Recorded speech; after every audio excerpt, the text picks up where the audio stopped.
Thursday night with Don White until I can't stand it no more. And here I am. There's a bunch of us in the Zoom part of this, but we're streaming out to Facebook and to YouTube. If you are watching this, no matter what platform you're on, if you could share it in your Facebook page feed, that would be great. That's how the most people see this. And if you want to be in the Zoom part where you can talk to me, like Neil Braverman is here now, and Sarah from California, and Kevin Connolly finally got through our security system to get in today. That's good. And you're welcome to come over here, and Brandon, our technician extraordinaire, will put the information in your chats in the different platforms. So I'm gonna play some songs, then we'll see where it goes. We have at least two guests tonight. Maybe, people always drop in too, but my good friend Everett Pendleton is going to be here, and I'm so glad to see him. And then a storyteller from South Carolina, Tim Lowry, who I'm so excited to share him with you and just for you to see what he does. It's a very unique thing that he's got going. So he'll be here later. But for now, let's play a couple songs. If you want to hear anything, drop it in the chat, and if it's over here, I'll see it, or Brandon will tell me about it, and I'll try to get to it.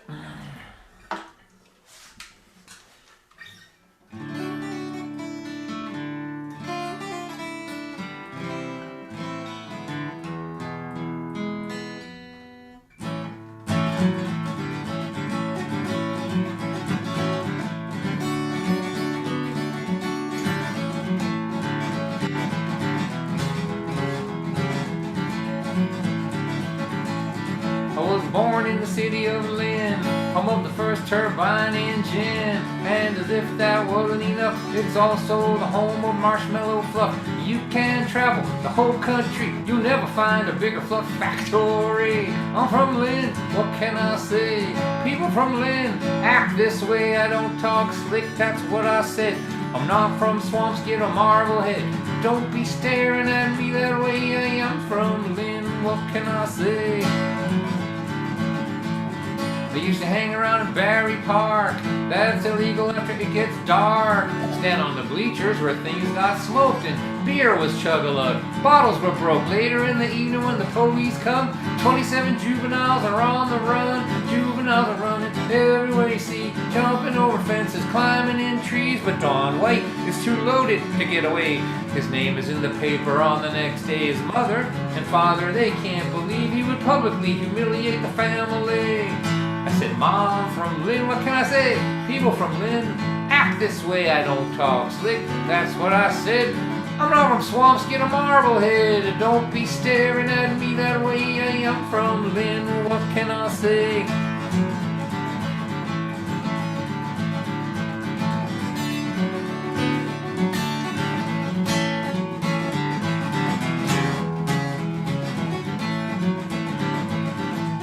On the corner of every street, somebody's cooking something greasy to eat. Deep fat is frying everywhere you look. The town is bound for the record books. It's a million sub shops open all night long. A socio-intestinal phenomenon. Still think that's the best line I ever wrote. I'm from Lynn, what can I say? People from Lynn eat this away. There's no room in my stomach for French cuisine. Give me a bag of cheese curls and a submarine. Julia, child, get out of my way. I'm from Lynn, what can I say? I want a steak bomb.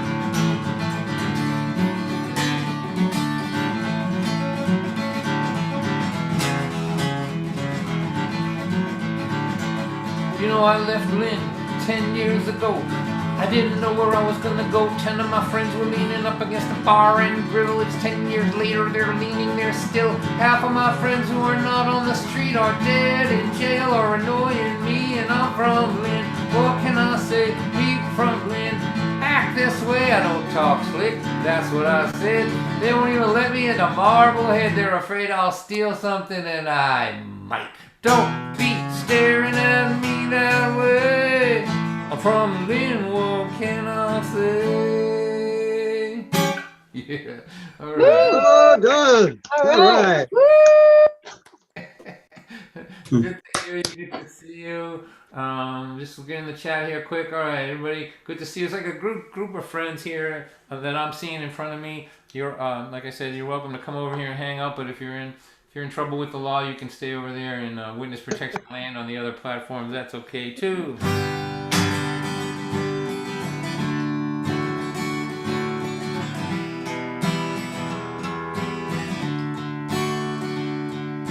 She walked into the room like she was walking off a cliff.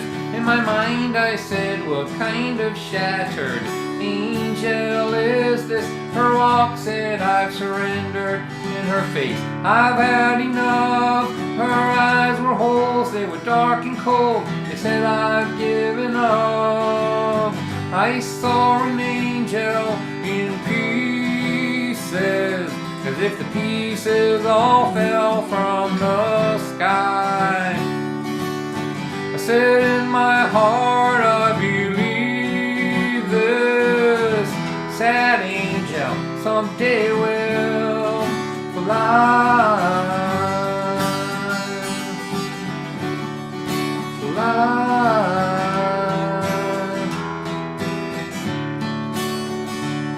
You know, life rains down so hard upon some people that we know. It tears their faith and their hope away, and they walk around like ghosts. And we see them as they are breaking, and as their spirit dies, but deep inside we still believe they will come alive and fly.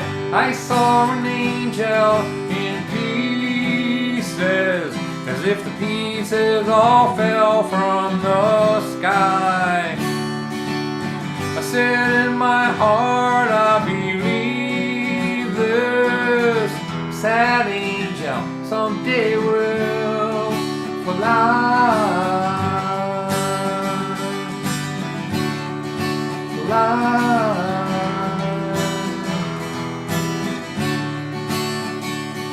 Now she walks across the room like she could walk across the sky. And those old dark eyes, they are so alive.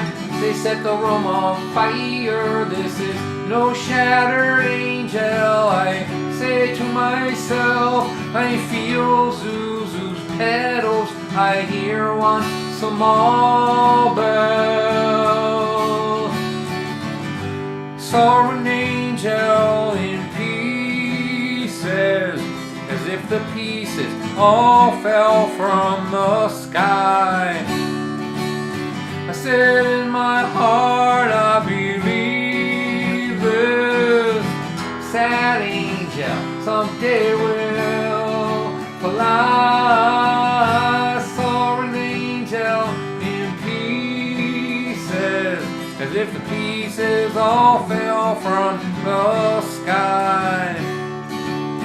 I said in my heart, I believe this sad angel someday will fly.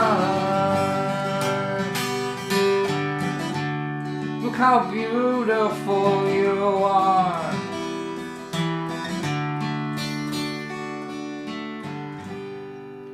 Yeah. Beautiful, John. Yo, John, beautiful. Yeah.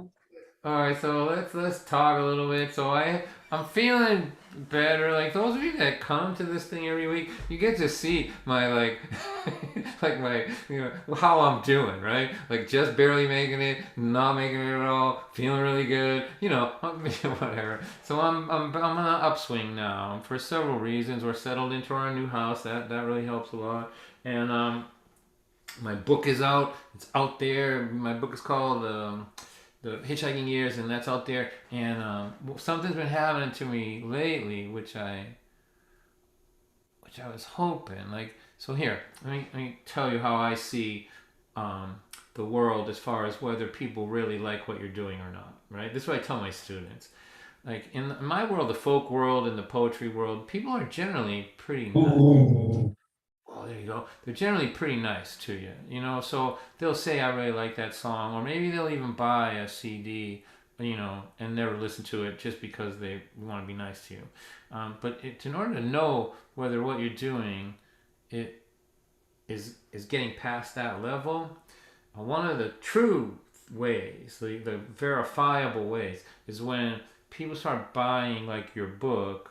They've already read it and they buy it for other people, right? So that, like, they're not just being nice to you now. They that means it's hit this other level. And I'm starting to see that now. And I didn't know if I ever would. I didn't know if this book would get to that place or not. But now it is. And so that's making me happy that people like it enough to have a friend who would like it. And so I'm starting to see that. So that's making me happy. And the other thing is, starting on February, I think it's the 26th, whatever the last Saturday in this month is, I'm going to do shows celebrating my 65th birthday. So the first one is in Rhode Island, which I don't have a huge fan base in Rhode Island, but this show looks like it's going to sell out. It's in Bristol, Rhode Island. It's I think there's, last I heard, was 20 seats left. I mean, selling out.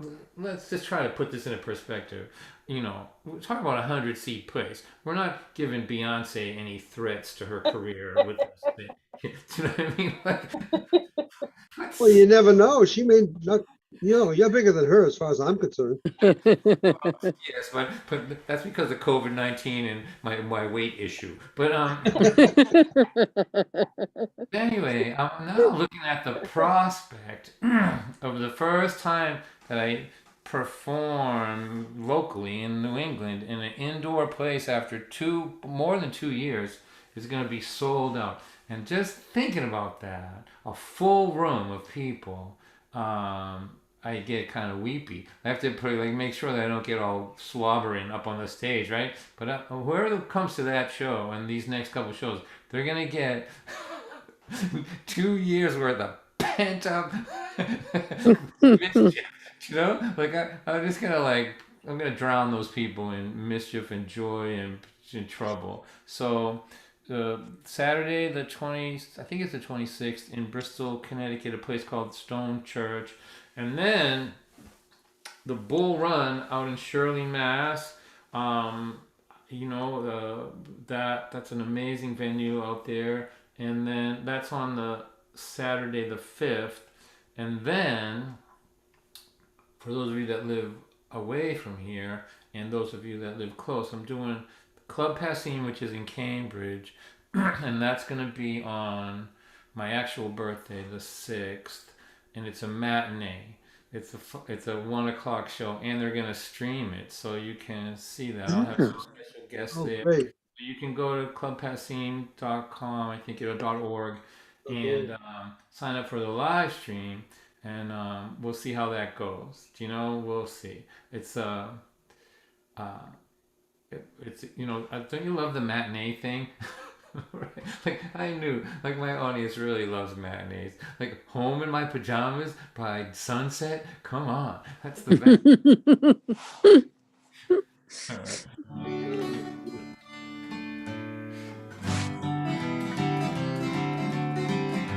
I want to say hi to Moira in Detroit. Moira hasn't been with us for a couple of weeks, but now she's back. Moira, it's so nice to see you here, and I hope you're well. Thank you. Say it again? I said thank you. It has been a difficult couple of weeks. But you're doing okay now, better? Much better. So I have complete sympathy with Sarah with the conversations with the doctors that go something like this. Oh, well, let's try something else if that's not working. Right. Well, just, if this next thing we try doesn't kill you, come back. Exactly. I see you've been there. All right. Well, welcome. I'm glad you're doing better. And I'm just gonna have some fun. Rascal is a dog, he ain't too bright. Me and Rascal were sitting on the couch last night when my woman come in and started to cry. She looked at us with such terror in her eyes. She said, I have raised these children for 18 years, and now they're growing up and they're moving out of here, and my big reward for all that I've been through is this dog as dumb as mud. And you, yippee yahoo! Rascal looked at me in disbelief. He said, She can't be talking about you and me. She's got us to spend the rest of her whole life with. Will you please tell her how incredibly lucky she is?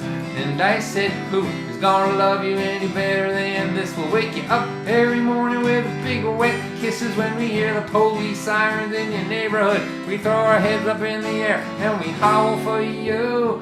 Ow! That's cool. You gotta admit that's pretty cool. You know, I don't believe we had succeeded in convincing her of the outrageous good fortune that had befallen her. In fact, instead of looking happy as she could be, she looked a little bit, well, you know, suicidal to me. But hey, kids go to college, kids move away, but dogs and husbands, that's who stay. To you it seems like a big trick of fate, but me and Rascal don't see it that way. We're thinking, ain't we cuddly, ain't we cute? We're both real funny, we're both real true. There's another thing about us that's very cool. If you scratch us on our belly, our left leg moves. And you gotta admit that's cool. Ow! Ow!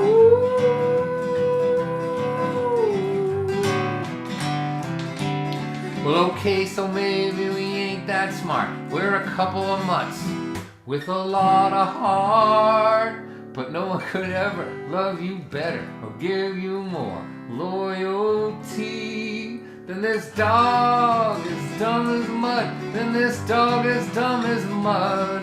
Than this dog as dumb as mud. And me, how lucky can one girl be? She's got a dog like you and a man like me. We'll be together well into this next century. Put that knife down, baby. Rascal, I don't think that Mama's too happy. Maybe if we all howl together, might cheer her up a little. So all of my friends here on the Zoom part of this, unmute yourselves and howl. And Oli, you got your dog with you. Maybe he'll join in too over there. All right. Right. All right. So Oh. 1, 2, 1, 2, 3.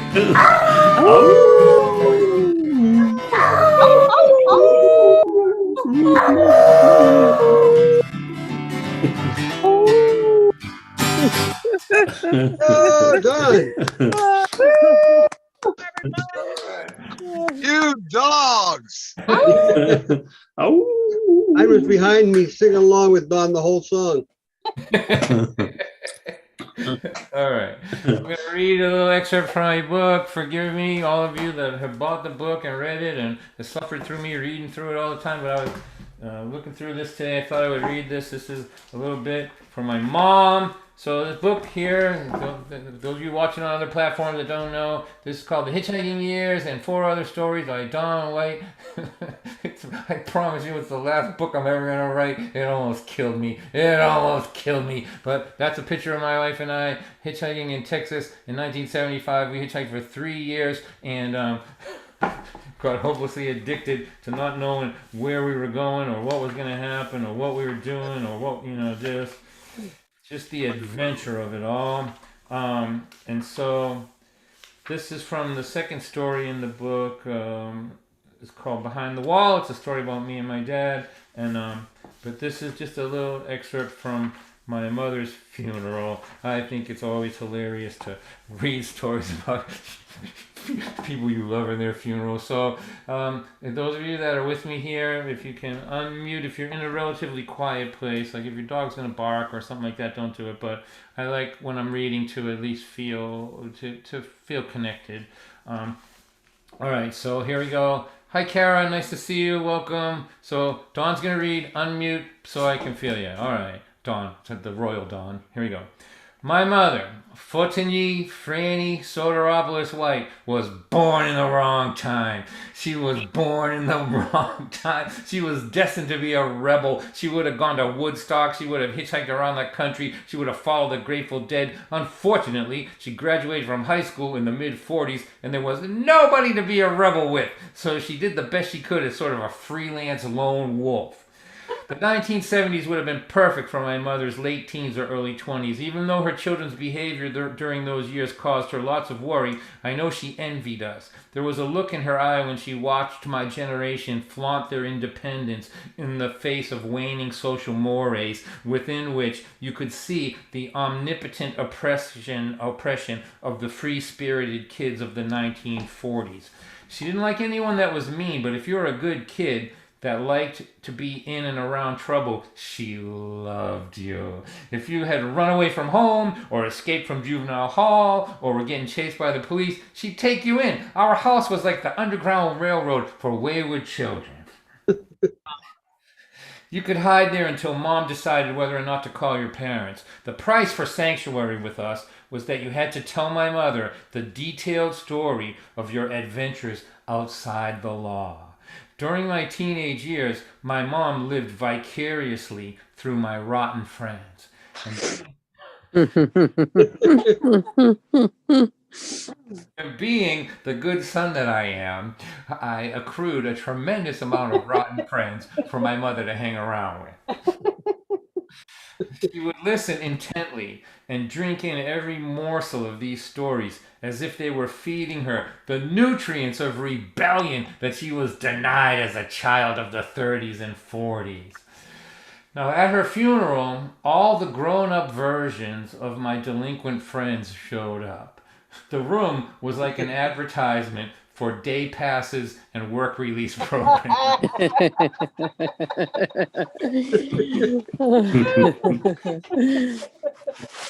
My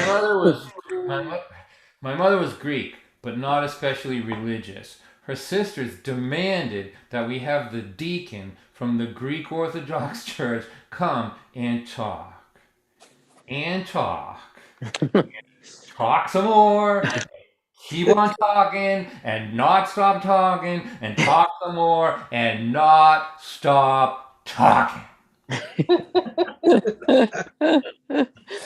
Our family was seated in the front row of the room against the wall on the side. Somewhere into what seemed like the third hour of his speech, the deacon started talking about sins.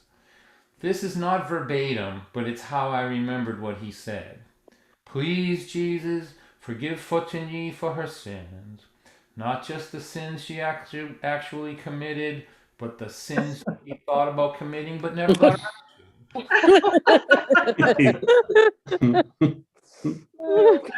to. Jesus, please forgive Fotigny for the sins she's committing now that she's dead. I'm sure I made that last part up, but that was how it sounded to me. Now, my brother, who's just a regular guy, like he's a wonderful guy, a funny guy, a deep-hearted guy, but he's just a guy. You know what I mean? He's not, how he feels comes out of his mouth. My brother was beside me on my left. He turned to me and said, "What sins? That's my mother. I'm going to kill this guy." I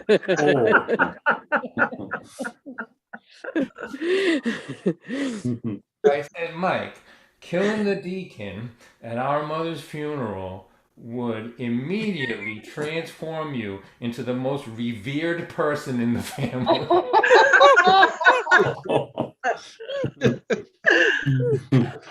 But it is probably one of those ideas that is better in theory than in application. Yeah. Just then, the deacon abruptly stopped yapping. He probably had another hour left in him, but I think God gave him a little mini stroke to spare our family and possibly abort his impending homicide. Oh. Yay. Fun. Hitchhiking Years, ladies and gentlemen. It's a good gift for your peculiar friend, and you all have peculiar friends. I know. A great book, Oh, yeah. Don. It was worth, That's it was awesome. worth your writing. God. Sure. And get it. The information is in all the different chats. But if just want to remember, it's donwhite.net. They ship out of my house. I'll sign it and I'll send it right out to you. And I'll think of you when I'm buying groceries with the money you spent on me. So let me put. I dug this one up here and rehearsed it today. I haven't played it for a while, but that was sort of a light take on losing somebody, which I believe you have to have a sense of humor about that stuff, but that doesn't change the pain of it. And so this is a song that I wrote a long time ago when I was trying to figure out what to say to somebody who's in that situation, right? Who lost their loved one. And it's, I'm at an age now where, man, I'm afraid to open my phone up in the morning. It seems like somebody I love is out, checking out. So this song is called "Great Big Heart," and it's for all of you. Not to talk too much before I sing the song, but that's what I say just before I talk too much. Before, right? Not to do the thing I'm going to do. All right. One of the things that amazes me about poets, and we've had many amazing poets here, is that I have an understanding of how weak language is in matters of the heart. It's a very clumsy tool when you're trying to talk to somebody who's just lost a loved one. What can you say that doesn't sound weak? Are you okay? No, that's my dead brother. I'm not okay, right? There's no language. That's why poets are amazing. They take this clumsy tool and they do something beautiful with it. But it's weak. The most eloquent thing you can do, the most articulate thing you can do in those situations where they're very emotional like that is a hug or a kiss or eye contact or a touch on the cheek. That's the elegant thing to do there. Language will always disappoint you. How are you? How am I? Come on, what kind of question is that, right? So this is just me sort of wishing that in those situations, I wish I could just reach in and rip out a hunk of my heart and just say, here, take this. Here. This is this is the best thing I got. You take it, use it, and give it back to me if you feel, or keep it if you need it. So here we go. Worst comedy show in the history of the internet, beginning now.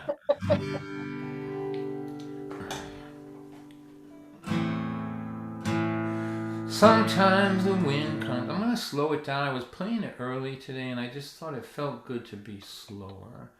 Sometimes the wind comes to blow someone you love away.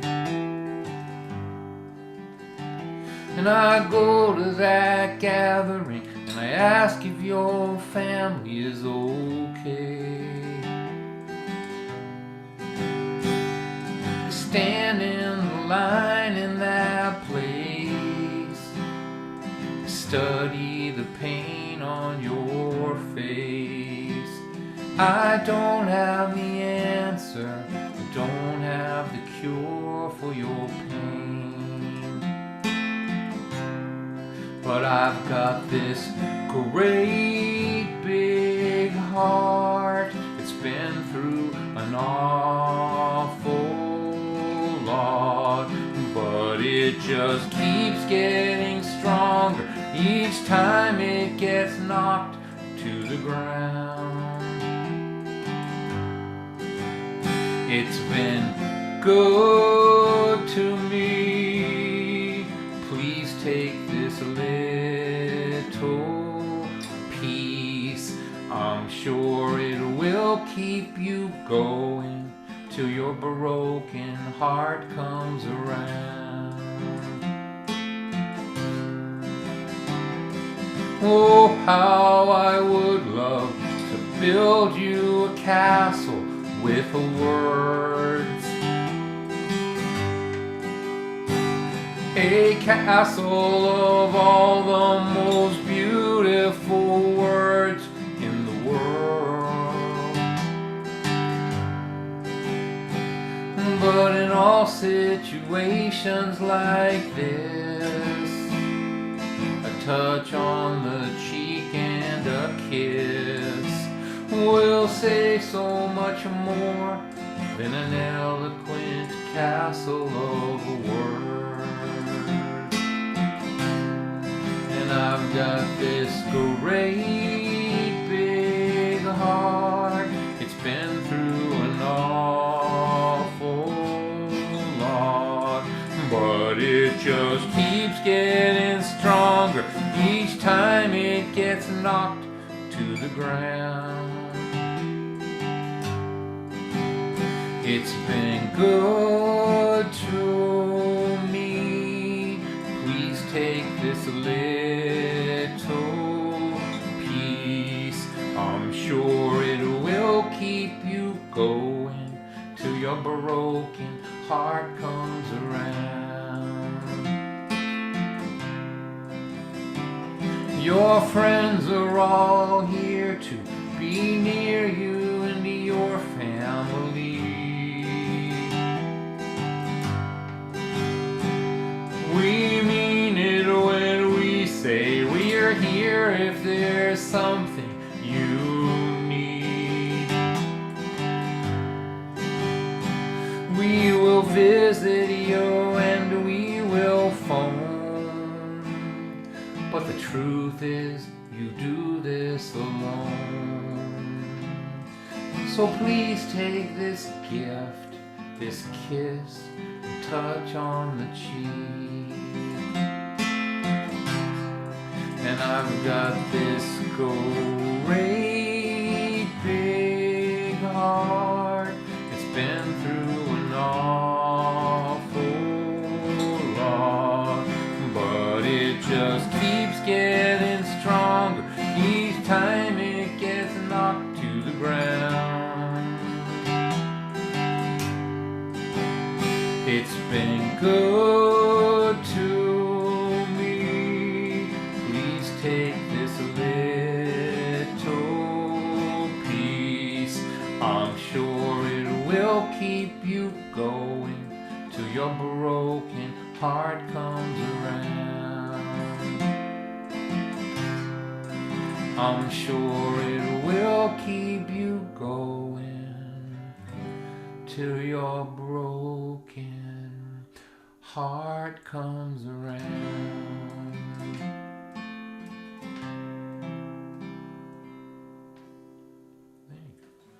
It's beautiful, Beautiful. Dawn. Beautiful, Dawn. So much. Wow, Yeah. Beautiful song. Nice. it really is. Yeah. Thanks. Yeah. Slow or fast. It's beautiful. Yeah. Really captures it. Yeah, it Say that really again? is. So it really captures that feeling. Because you're right. Yeah, it's a helpless kind of feeling, but it's good to know that you can say what you need to say without using the dreadfully weak tool of language. I think, you know. Mhm. Yeah. Dawn, what CD was that on? I actually don't remember hearing that song. It's It's beautiful. on a very difficult to find one now, but I think you can download it. It's called Live in Michigan. Oh, I have that one. I do Oh, have yeah. it. I just don't have, Yeah. I don't You're recall getting there. You know, I'll dig out all the tracks that you should know about. it. Go over when you're driving in the car that you scroll past. I'll find them. Mhm. Thank you, thank you. All right.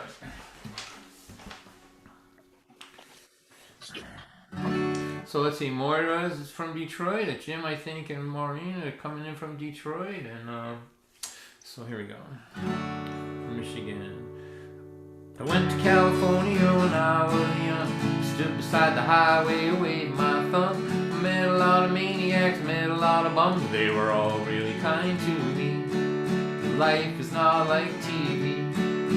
People in Michigan say hello to people on the street that they don't even know. And drivers in Boston make a left-hand turn without turning their signal on.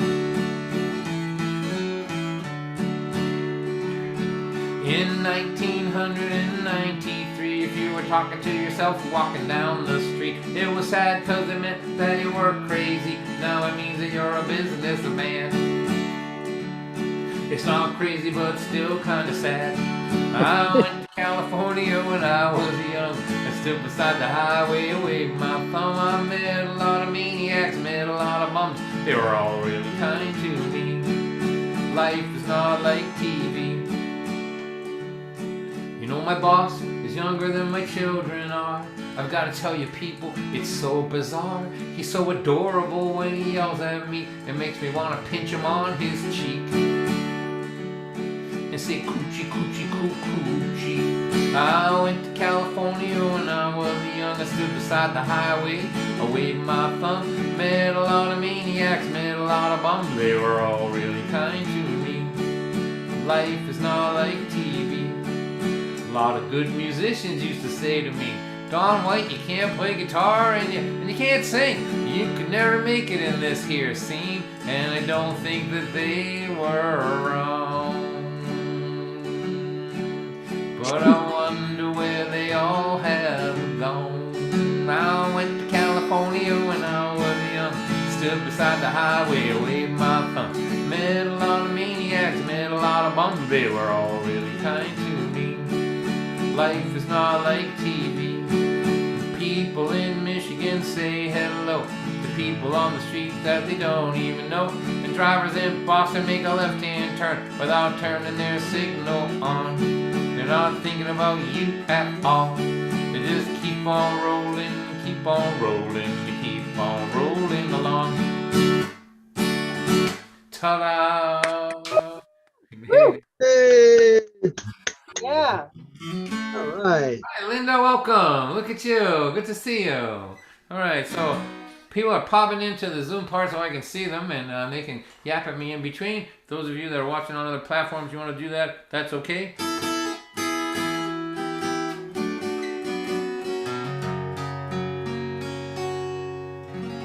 All right.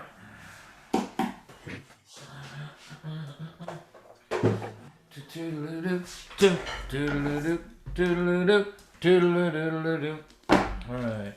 Let me read something else. So I'm gonna play or sing till about 8 o'clock. Take a little break for just a few minutes, and then come back and play and sing till about 20 past, and then we'll have our after party. This show is free, of course, so you're welcome here, whether you have any money or not. I have spent most of my life without any money, so I love you, however, whatever your financial status is. But if you can, if you can drop a few bucks my way, the information is in the chats. I'll pay Brandon with the money, and if there's any left over, my wife and I will think about you when we're buying groceries tomorrow. Tomorrow is grocery day. So I'm going to read about my accent here. This is called my Boston accent. When we were hitchhiking all those years, for 3 years, my Boston accent was a huge liability. Yeah. It was, honestly, it was just a problem, you know. So here, let me just read about this. So those of you, let's see, I don't see anybody here that, like, I have the accent, you know, like I can park my car in Harvard Yard without having to struggle about it, you know. Sarah, you can do that if you need to, right?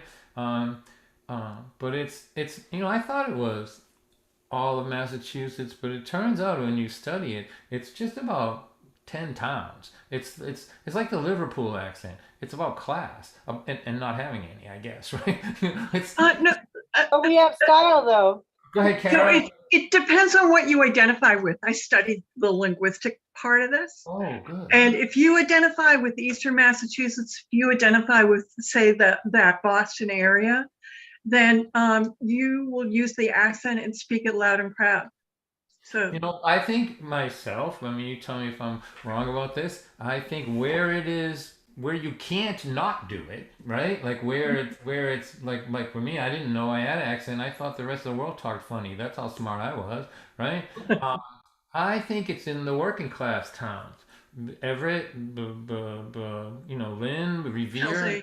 Yeah. right? You know, and how I learned this was I have a student, Haley Reardon, from Marblehead, which is 2 towns over, right? So Yeah. Eastern Massachusetts, and I had prepared a whole thing for her to teach her how to not speak with an accent, and she didn't have one because she lived 2 towns over in a rich town. So, you know, it's Liverpoolian, you know, it's how you say Liverpudlian, whatever. Like it's about working class anyway. But I have it, and hitchhiking was a huge problem because people people don't need a reason to hate you, you know. Like but if you hand them one, like hey, you remind them of a bunch of people they met from New York who they didn't like. So people who picked us up out west had a chip on their many people who picked us up out west had a chip on their shoulder about people from back east, and more specifically New Yorkers. I suspected that if some of these folks were asked to draw a map of the Northeast, everything from Maryland to Maine would be one big scowling New York City. Confrontation is no friend to a person thousands of miles from home. I didn't need to be taught how to avoid it. I'd been doing it as a survival skill since grade school. But now I had to up my game because the confrontations I was experienced in avoiding to this point didn't suffer under the unendurable delusion that New York City was the source of all evil in the world, or that I was from there. That made my Boston accent, which I had always worn as a badge of honor, a tremendous liability. But since Massachusetts and New York were apparently the same place, and because of that, I would be subjected on a regular basis to variations of the tale of the rich guy from New York who bought up all the land that I've been hunting on since I was a kid and told me I couldn't hunt there no more, and then he came to the town meeting and wanted to put a stoplight in the middle of Main Street.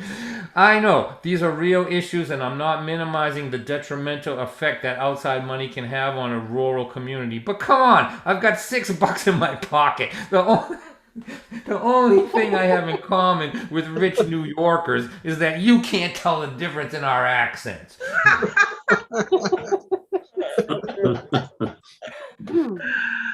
My regional mutilation of the King's English was subjecting me to a potentially dangerous level of stupid. My first thought was that it had to go, but I started thinking about how much I love the fact that I don't sound like everyone else. And then, in defiance of the forces that were trying to convince me that my accent had no redeeming or useful qualities, I decided that the best course of action was to learn how to turn it on and off as needed. I vowed to become bilingual. Yes. Hi, Amanda. Nice to see you. Night after night, I tried to get the muscles in my mouth to contort to the unnatural shape that would allow me to pronounce that pesky letter R. I repeated these words over and over, not over and over.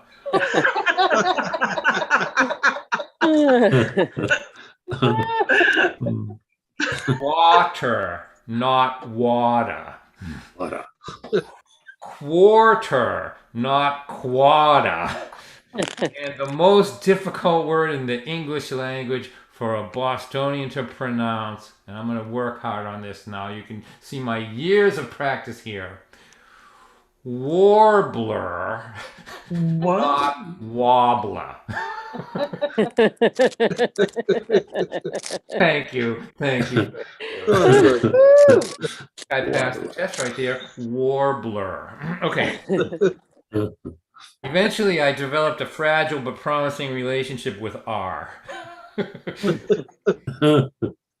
And together, we deep-luca'd my verbiage to the point where I became fluent in Bostonian and English.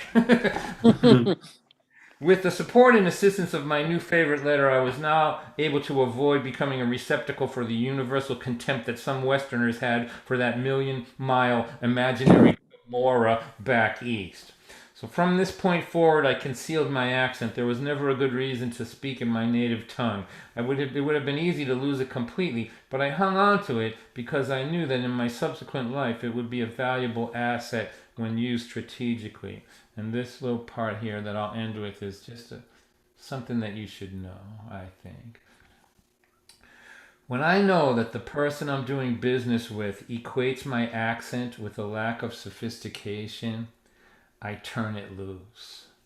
There is nothing more advantageous in business than being underestimated.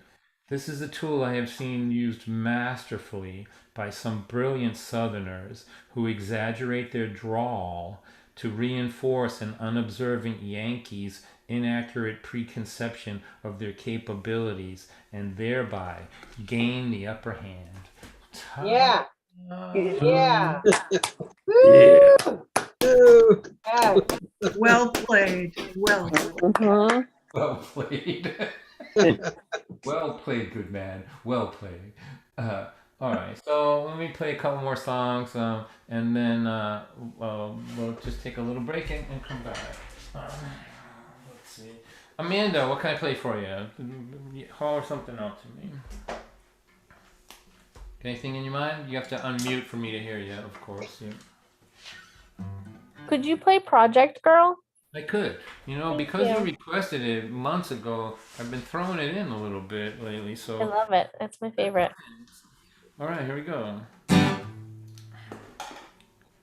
All the days of her youth were spent in housing subsidized by the government. By the time her neighbors were 12 years old, they knew how to steal automobiles and play that rock and roll. Shoo-up, shoo-waddy, waddy, project girl. Shoo-up, shoo-waddy, waddy, oo-doo-wah-doo-wah. Shoo-up, shoo-waddy, waddy, project girl. Shoo-up, shoo-waddy, waddy, oo-doo-wah-doo-wah. I was raised on the other side with white picket fences and a brand new bike. When the sun was hot and the days were long, my dad turned on the sprinkler to save the lawn. But now I'm grown and I work all day. When I come home, I'm moan, grown and complain. But my project girl puts me in my place, calls me a middle-class spoiled brat right to my face.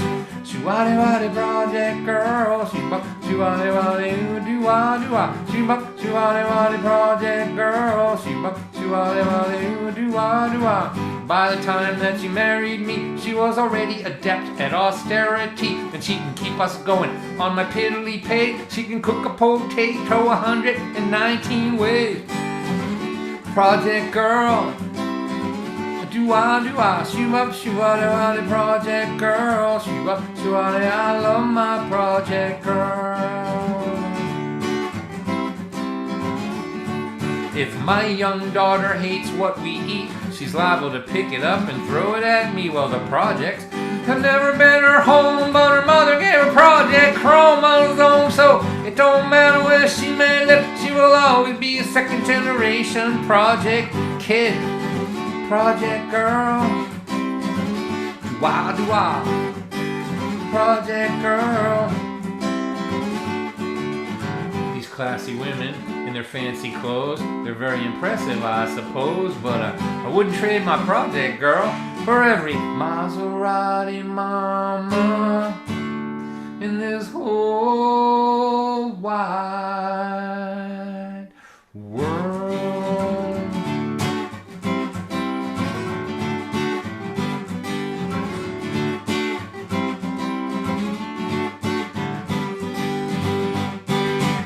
There you go, Amanda. Yay! Yeah. Love it. Thank you, Don. You're welcome, everyone. So here, I'm gonna play this one song here. I'll tell you about it. So this song is called "For the Loved Ones of the Lost Ones."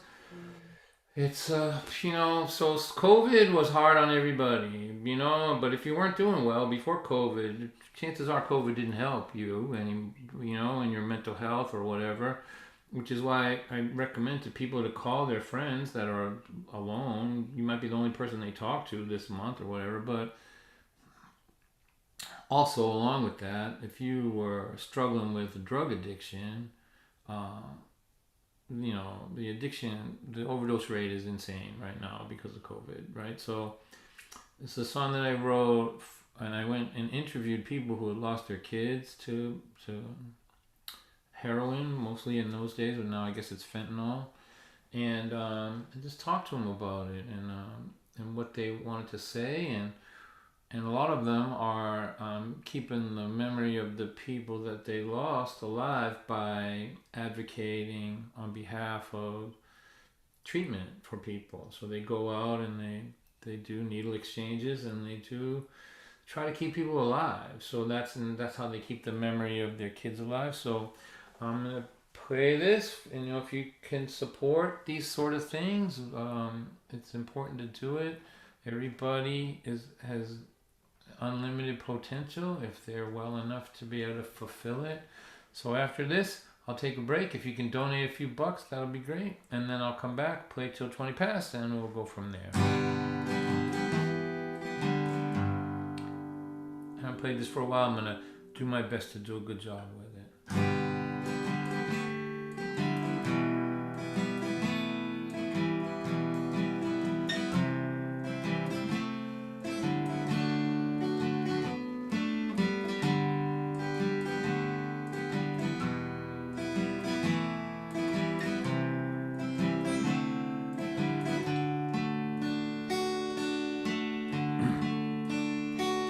They were not just statistics, our children had names.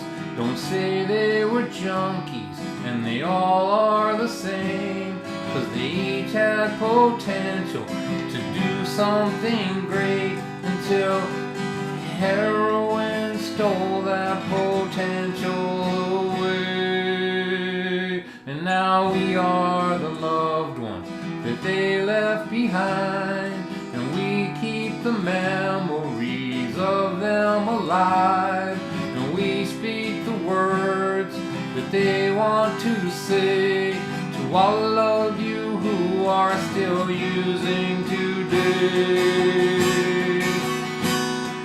In the name of our daughters, in the name of our sons, in the name of all the beautiful lost ones we love, behind all your sorrow, behind your despair, we see only the light that's still shining in there.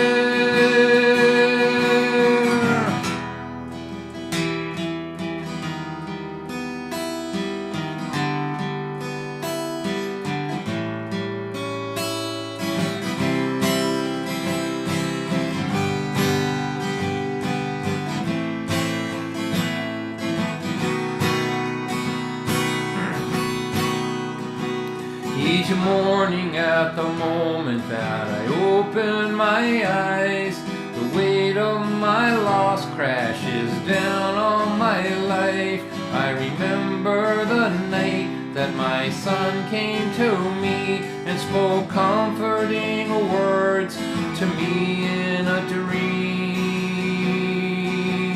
He said, "Don't give up on those with sad, broken lives. Tell them you still see the light in their eyes. Offer them help and hope every day, and I will be there beside you each step of the way. In the name of our daughters, in the name of our sons, please take this help so you might be the one who gets clean and comes back here with all that it takes to help us save these broken angels in this place. We can save these broken angels, save these broken angels, save these broken angels, for the loved ones of the lost one.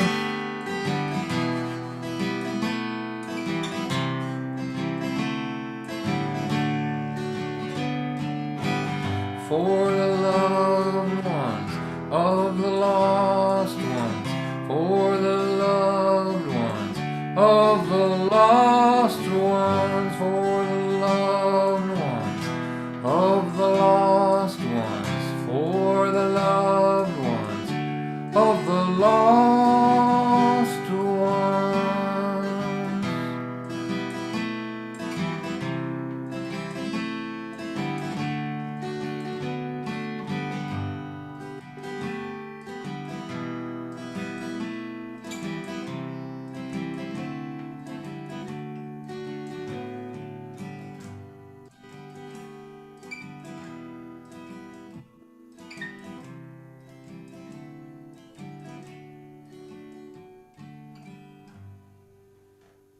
Beautiful, Don. Really Thank beautiful. you. Yeah. So good. That was nice. Thanks, everybody. So we'll see you in just a couple minutes. So like I said, if you can drop a few bucks in the hat, that's great. I'll pay Brandon with it, and we'll go from there. But I'll be back in 2 minutes, 3 minutes, maybe. I'm just gonna stretch my legs for a minute, and then play till about 20 past. If you want to hear anything, throw it in the chat, and then we'll have our after party after that. Very nice.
An old wife and a husband had a shiny little kid.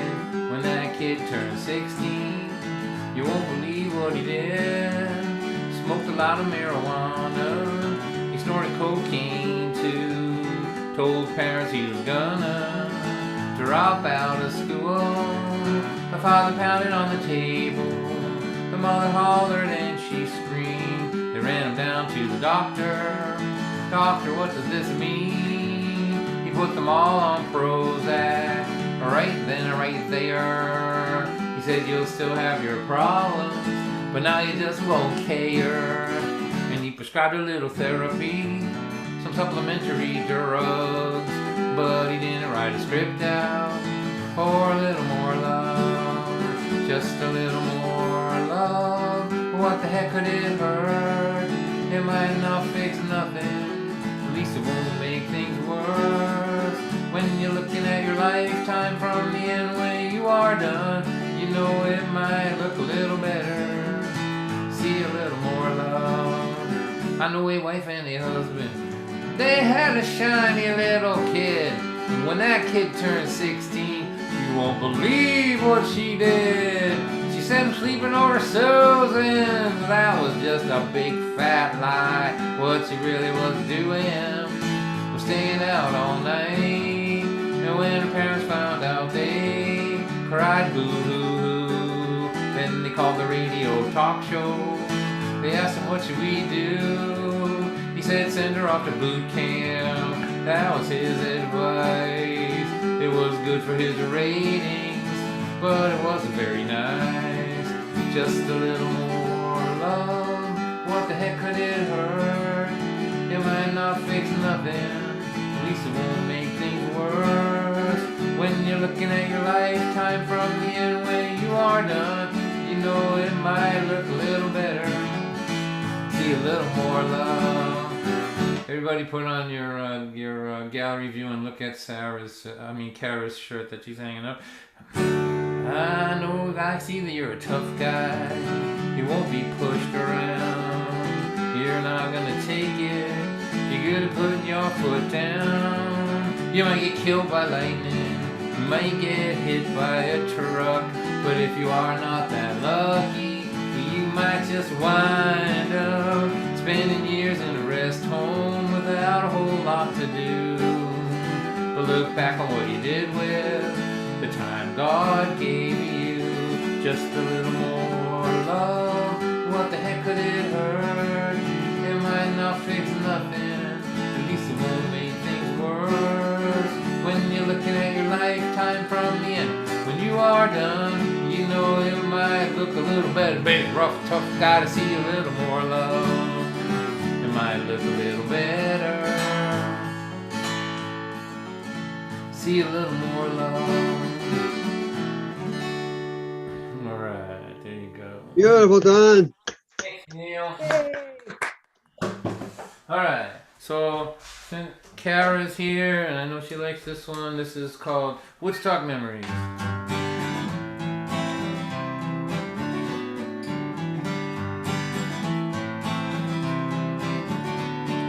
Jenny's grandma went to Woodstock back in 1969. She keeps her ticket stub and a chunk of mud at her house in a little shrine. She was always the girl in the hippie dress twirling at the shows by the Grateful Dead. If you ask her about it, she better sit down, man. Grandma will talk the ears right off your head.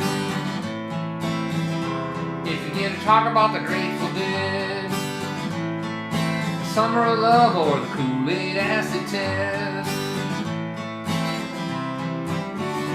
Jenny was always in the glory when she could hear the stories from her grandma's hippie friends about peace and love, taking care of one another, how great it all was back then. And at night she would dream of being on the bus with KCC and Jimmy in 69. Boy, and she wasn't dreaming, she always had the feeling that somehow she'd been born in the wrong time. You know, you should have been 20 in 1969. All the gray-haired hippies say that all the time. Because the cool grandchildren of the cool young women who danced in the Woodstock mud are living on the beach in Montezuma, Costa Rica. Man, they're having all kinds of fun singing. There's only 1 minute if you're not living in it. It's never coming back again. Love your grandma, but Barbara Ram Dass never said, be there then.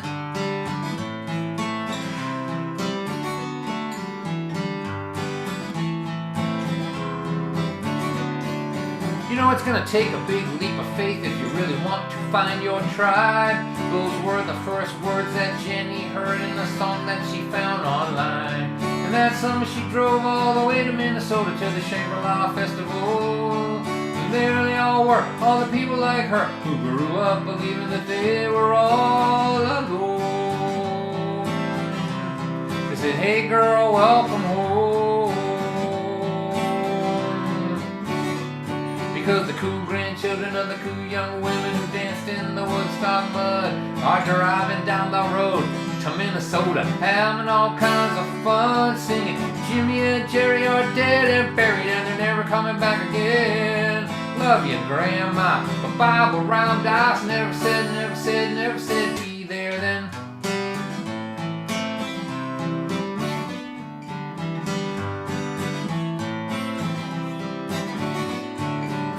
Jenny's grandma went to Woodstock in 1969, and since then she believed there was never going to be a better time, and that's alright.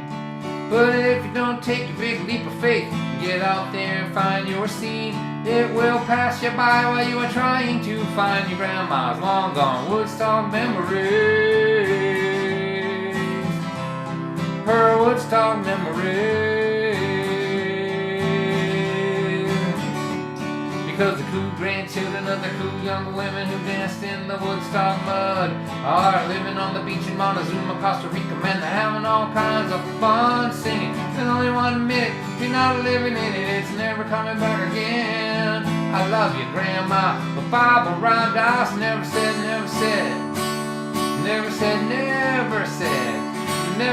be there then.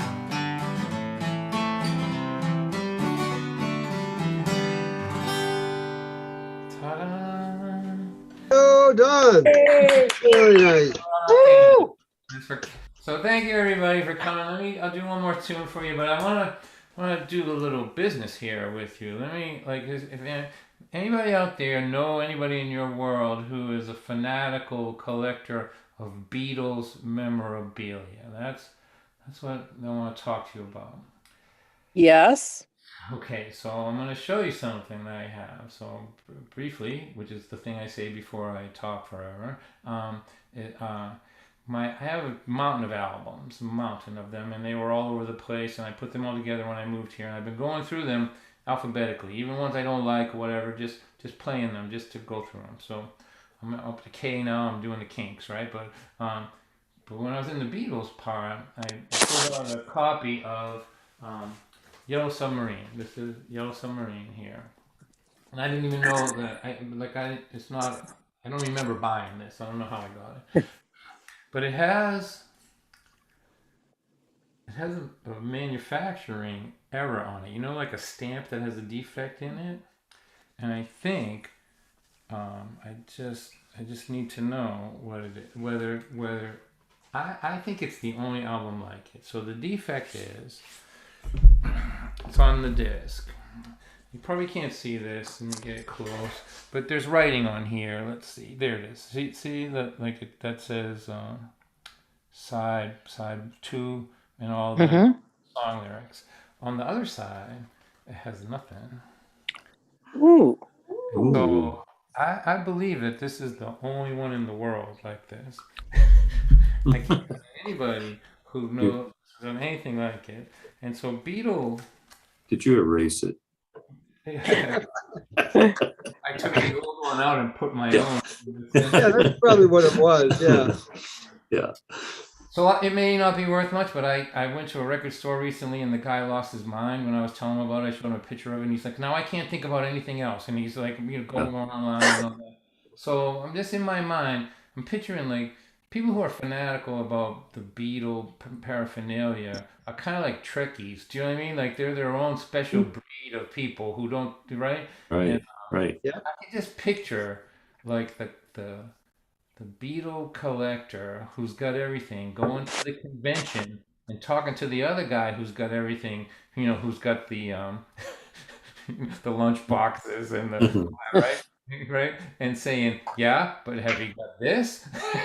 We've got the Oh, so, if you know anybody, what I want to do is I'll send you photographs of it, and I just want everybody who's into collecting that sort of thing to know that it exists and to see what they have to say. Maybe they'll say it's not worth nothing or whatever. The funny thing happened to me was the guy. So I live in Merrimack now, near Amesbury. So I was in Amesbury, in the record store there. The guy said, be careful, someone might hustle you. They might say it's worth $100 and then take it. I go, well, I have to tell you something.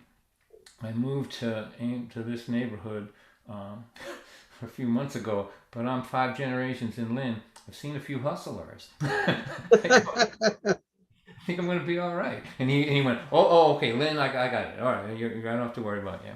But anyway, keep that in mind. I'll have to check my copy. I have it right behind me, so I'll have to take a I look don't at think one. I've looked around. It's like it's like a stamp that was, that like, whatever. All right, so there you go. There's a little something for you. If whatever. Okay. I don't want to get too pumped up about it. I've done this before in my life. Think that something I have is worth more than it is. But I'm picturing a person who has everything and knowing that he doesn't have that. That he doesn't have a misprinted album. I know that, right? They're just not there. You can't find them.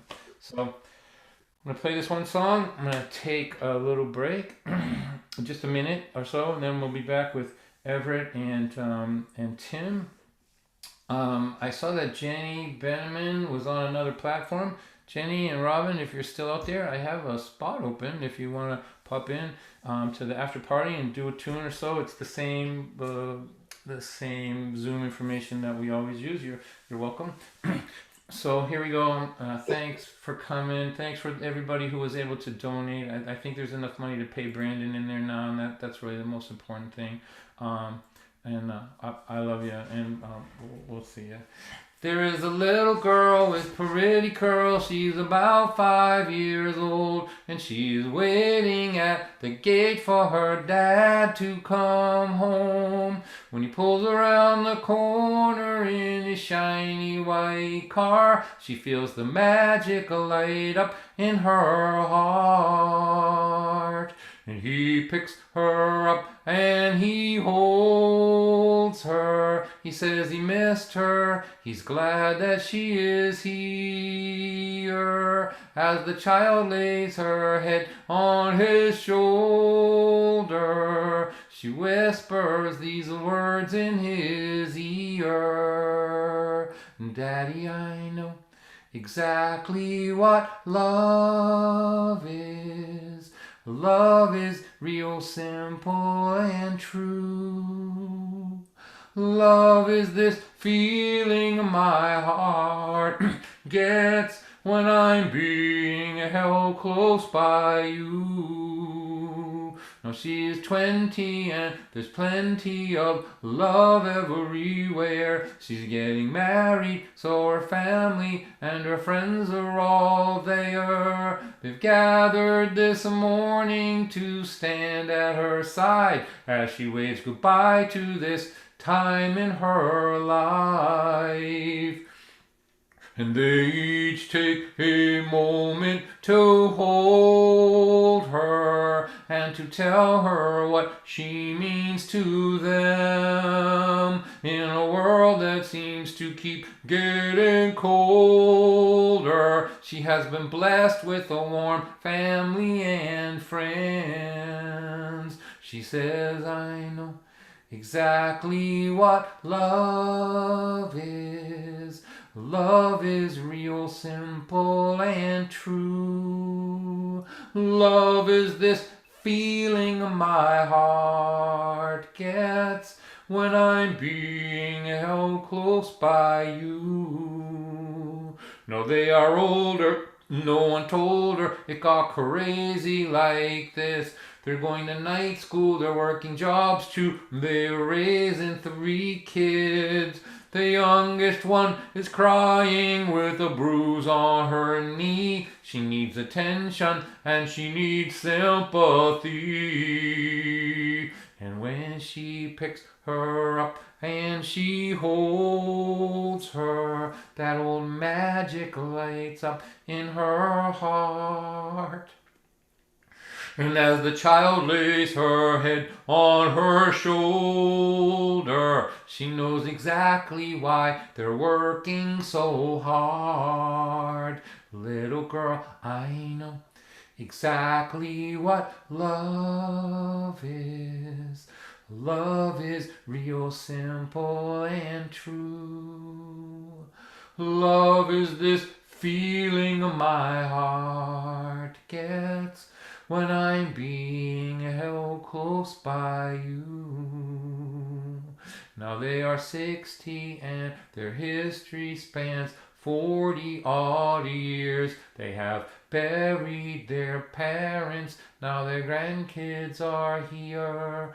There's something about the way they look in each other's eyes that speaks softly about the meaning of a life.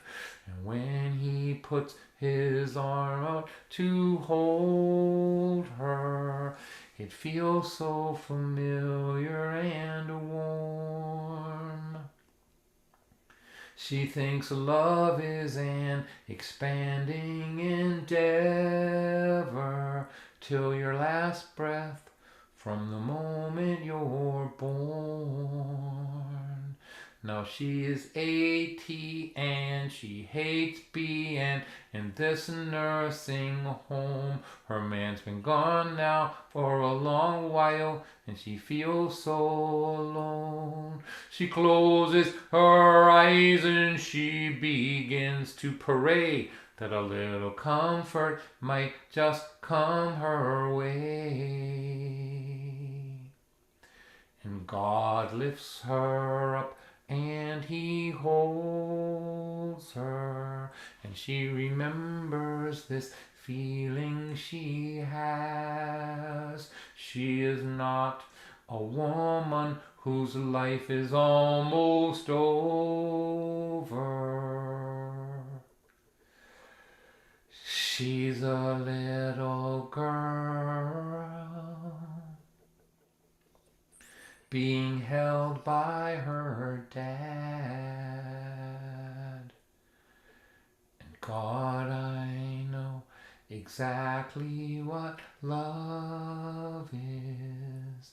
Love is real simple and true. Love is this feeling my heart gets when I'm being held close by you. And God, love is real simple. Love is real simple. Love is real simple and true.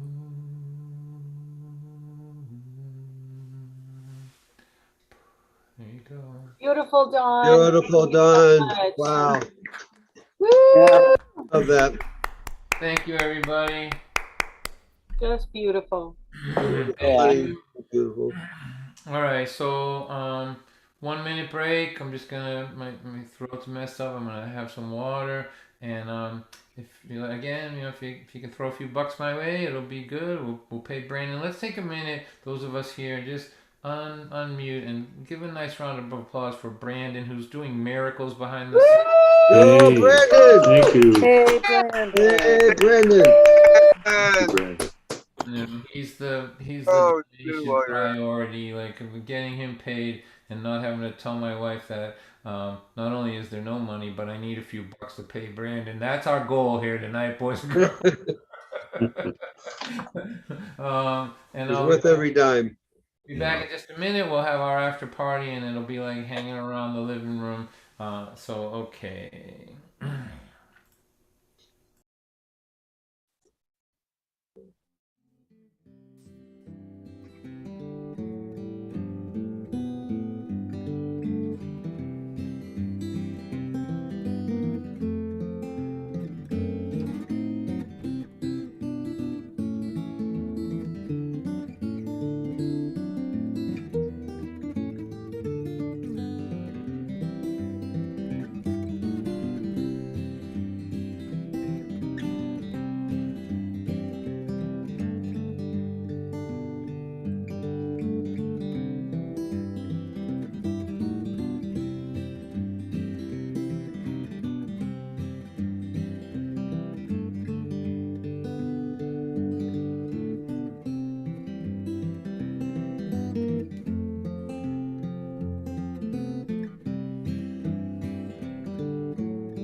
Hello? Hi, can you hear me? Everybody? Yeah, all right. So now the part of the show, if you're new to this, that where I just introduce my friends to my other friends. So starting out tonight, somebody that I've performed with for many years. He's a guitar player in the band called The Loomers. He had his own band. I'm not sure if they're still together, called The Amazing Mud Shark. Great songwriter and a good friend of mine. I assume he's here and ready. So let's make some noise for my friend Everett Pendleton. Hello, Everett. Hey, thank you. Hey, good to see you. Yeah. Thank you, guys. It's great to be here. And thanks, Everett, how John. about we'll talk next time through. This time, how about just get us started off with a tune? How's that sound? All right, sounds good. So, you hear all this, right? Coming? All right. So, I think we've all had some friends, in our lifetime who were like dating each other, and I had some friends who started dating, and then they broke up, and then they got back together, and then they broke up, and then they got back together, and then they broke up. What was supposed to be for good, and I think it ended up being for good, but I ran into some friends of mine who said, "Oh, did you hear that so-and-so's thinking about getting back together with this one?" And I was like, "They've done that before. Why would you do it again?" And my friend said, "The devil you know is better than the devil you don't know." And I said, "That's the most pessimistic thing I've ever heard." So I wrote a song called "The Devil You Know."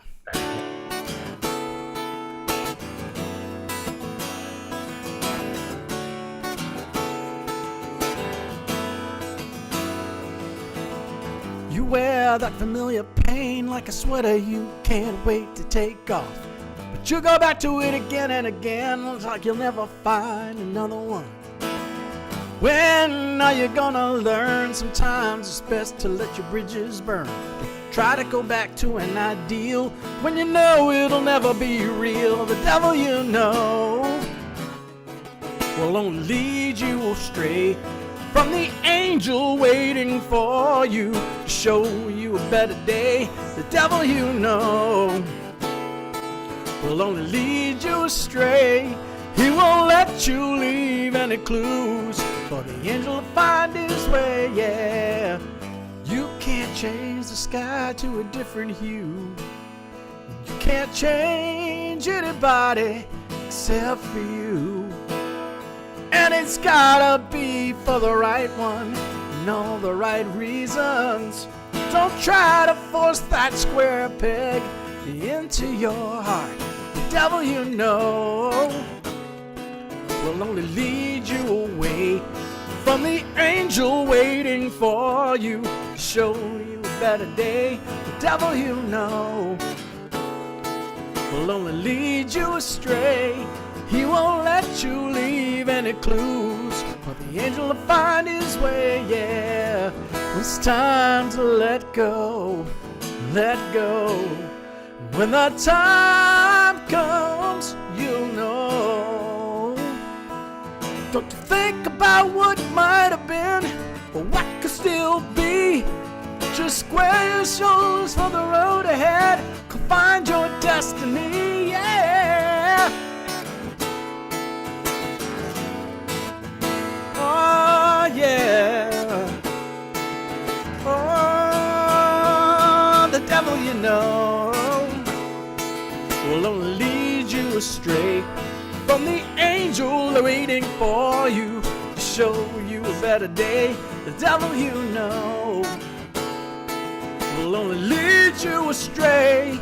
He won't let you leave any clues for the angel to find his way. The devil you know, don't let him lead you away. The devil you know,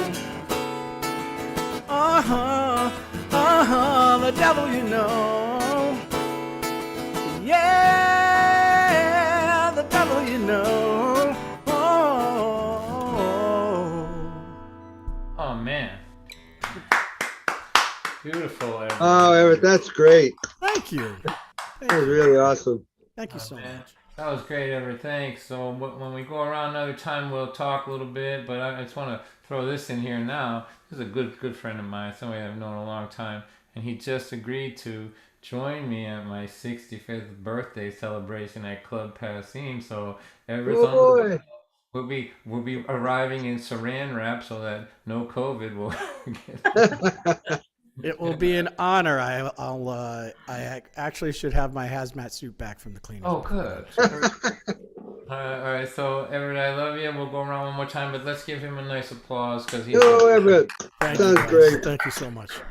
All right, so before I introduce this next person, as I've said many times, my world has been divided up into, folk singer, comedian, storyteller, liar, all of these different things that I have in my world, and I was able, it's been nice. I was able to keep them all separated before COVID. Now they're all kind of together. But one of the great pleasures of this Thursday thing is that I get to take people that I know and respect and appreciate from different corners of my world, the poets and the storytellers and comedians and all that, and introduce them to my world. And I'm so delighted tonight. So this gentleman is coming to us from South Carolina. First saw him, I forget if it was Utah, maybe Timpanogos or someplace, but right away I just really liked what he was doing. I thought it wasn't like anybody else in it. He's a nice fella, and he's coming fresh off a successful tour of Nebraska. That's right, ladies and gentlemen, the winter tour of Nebraska, the Kearney Folk Festival. So I hope you can feel my enthusiasm here. I really am delighted that he's agreed to be with us tonight. So unmute yourselves and give a nice round of applause for Tim Lowry. Hey, Tim. Hi, everybody. Nice to meet you. Nice to see my old friends. I've known them for a whole week, Marlene and Tommy in Nebraska. Good to see y'all again. We ran all over the place, eating everything that would stand still. They've got steak in Nebraska, and it's good too. The danger of doing this kind of a thing from your home is you have too many resources, particularly if you have an office like mine. A little boy came up here the other day. My wife gives violin lessons, and he looked around for his violin lesson started, and he said, "You live in a museum." I said, "Yes, I do." So everything that was talked about tonight, I kept thinking, "Ooh, I have a story about that." And I would run over the filing cabinet and dig out a piece of paper. And then the next song would come up and I'd be like, "Ooh, I know what I could do." And I would go drag out another piece of paper. So I'm completely and utterly undecided. But Don read from his book and talked about his mother. And it reminded me, several years ago, I was working on a program about my mom.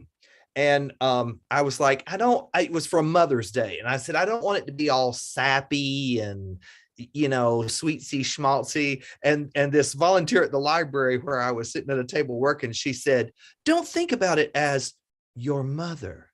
Think about it as your mother." And that unlocked lots of things for me. So I found a poem by James Whitcomb Riley. He's dead, so he's much more easy to collaborate with than somebody like Don White, who has ideas and stuff. So I took his poem, which is very public domain, called Watermelon Time, and inserted little anecdotal stories. Some of those are about my mother. So there's a line in the poem. This is really the wrong season of the year to talk about watermelon, y'all. I haven't even ordered those seeds from the back page of the Farmer's Almanac yet, but it is about my mother. There's a line in the poem that says, "Melons that's raised right and tended to with love and care, you can walk around in amongst them with a parent's pride and joy and thump every one of them melons on the head with as fatherly a air as if each one was your little girl or boy." Is your daddy a thumper My daddy was a thumper. That's how he would pick a good watermelon. To this day, he goes and thump, thump, thump, thump, thump, and listens to the melon. I don't know what he's listening for. One of these days, I would love to see something inside that melon thump back just to watch the surprise on his face. But when I was growing up, my daddy was a thumper. Well, we went off on a 4th of July camping trip with the family. And we were driving a station wagon and had a camper pulled behind that pop-up camper. And we hadn't gone very far down the road before, being the 4th of July week, there was a big fruit stand on the side of the road with watermelons for sale. And my dad said, oh, let's stop and get a watermelon for the 4th. So we pulled over the side of the road. My dad jumped out of the car and he started thumping melons on the displayed on the side of the road. And he thumped and his heart was not content. He said, I don't hear the right sound in any of these. And he asked the farmer, can I climb up in the truck? And the farmer said, sure, knock yourself out. So my dad scrambles up in this big old farm truck where there's a mound of watermelons and he's thumping and thumping and thumping. Of course, my sister and I are sitting in the back seat of the car and we're yelling, hurry up, it's hot. Finally, he found the right melon, just the right one. And he hefted it up against his chest. And he jumped down out of that truck. And when he did, I suppose because he had the melon in front of himself and he couldn't see what he was doing, he put his foot right through another watermelon that was sitting on the ground beneath the truck. So he had to pay for 2 watermelons. He paid for the one that he wanted, and he paid for the one that he had stomped a big hole through. So he put the melon that he wanted in the back seat with my sister and I, got in the car, and he pulled out. Well, when he pulled off the side of the road and back onto the highway, I suppose he forgot that he was pulling the camper behind him and that his total length of vehicle was extra long. The camper ran over another melon displayed along the side of the highway, smashed it all to pieces. My sister and I looked through the back window of the car. We saw the farmer out in the middle of the road. He'd thrown his hat down on the ground. He was fussing and carrying on. And there, it looked like vegan roadkill all over the road. And we debated for just a minute. Should we tell my daddy or not? Finally, we decided we should. We said, Daddy, you ran over another one of that man's melons. He looked up in the rearview mirror. He said, oh, I did, didn't I? So he turned around in a wide spot, went back, paid for another watermelon. So he paid for the one he wanted. He paid for the one he stomped through. And he paid for the one he ran over. So we took off again. We finally got to the state park. I remember it to this day. It was Cumberland Falls State Park in Corbin, Kentucky. We started to set up the camper, and he took the melon out of the car and set it up on the picnic table, fully intending to put it on ice later on. And while he was popping up the camper, I don't know, I was probably about 8 or 9 years old.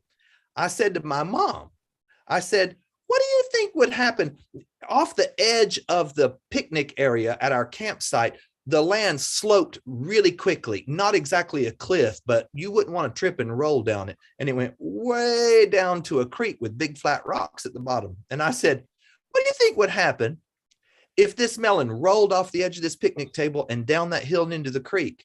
And my mother said, I don't know, let's find out. And she lifted up her foot and shoved that melon, and it went off the end of that table and right down to the creek and splattered into a million pieces. And my dad turned around and he said, what'd you do that for? And she said, you were born in the American South. You ought to know. You stomped one and ran over one. Death comes in threes. That third melon just needed killing. Oh, my goodness. Fantastic, Tim. So No you'll worries. we'll go around a couple times. The next time through, we'll chat a little bit. Okay? Okay. Does that work for you? Great job. Larry, Yeah. beautifully done. Nice job, Tim. All right, Everett, let's talk a little bit, buddy. Let's see, will you, how's COVID treating you? Have you been employed through it? That's be my first question. I mean, you haven't, your regular day job keep going and all that? Oh yeah. I was lucky enough that I work in the technology sector, so and I happen to work in a part of technology that was really about kind of like the screen sharing type deal. So, Oh, yeah, business was booming for. yeah, I was gonna for a say. while. I certainly have. They should put a wing on Zoom for me. I'm on it all the time. So Right, exactly. I mean, something should be named after you, or I don't know, maybe just a vacation house in Hawaii would have been. I'll nice. take it. All right. So what about? Are you trying to inch back out into playing a little bit? Everybody kind of is. And everybody's kind of just cautiously, putting pants on. Going I know. outside. The pants thing was really tough to kind of Pants. It's a get problem. back into. I was lucky in a lot of when it came to kind of some of the stuff of like playing. I have a friend of mine who owns a restaurant in Medford, and so for pretty much most of COVID, at least when it was warm out, I would play outside. Nice. As soon as as soon as they all got the idea to make a patio, he turned his parking lot into a patio. I think he did it on a Tuesday, and he was like, "You want to come down and play tonight?" I was like, "Can I eat first? I'll eat tonight, and then I'll play tomorrow." And so I got to play there like every other week, and so it was really nice since people were like super appreciative. Things were going pretty good. I had gigs up until like December, and then I had some gigs in January, and then there was a bump, and they all kind of got canceled. But Yeah. Well, that's good. The outside thing is good. People were so refreshed to go outside. I played the bar in outside and the bull run, and the audience was just they were so excited. super appreciative. I got lucky with a couple of gigs at some kind of golf club, and people were like, "I'm usually going to concerts all summer, and you're it." And it's great. So that was very nice. It was, it's easy to to cook a pretty decent meal for people who are starving, right? Yeah. All right. And they didn't think I was that good when they had choices. Right, exactly. No, that's my guess, but I don't know if that's true or not. I'm going to take whatever I can get. Exactly. Just before you do the next tune for us, I went down to New Bedford and sat in with Christine Lavin on the Summer Nights tour with John Gorka and Patty Larkin and all them, and it was 800 people in the theater. Wow. And I'm telling you, it was so emotional. The audience was crying. The members of the band, for everybody, it was their first time out, doing what they love to do for over 2 years. So, and for me, being backstage for most of the show, I just sat in one tune.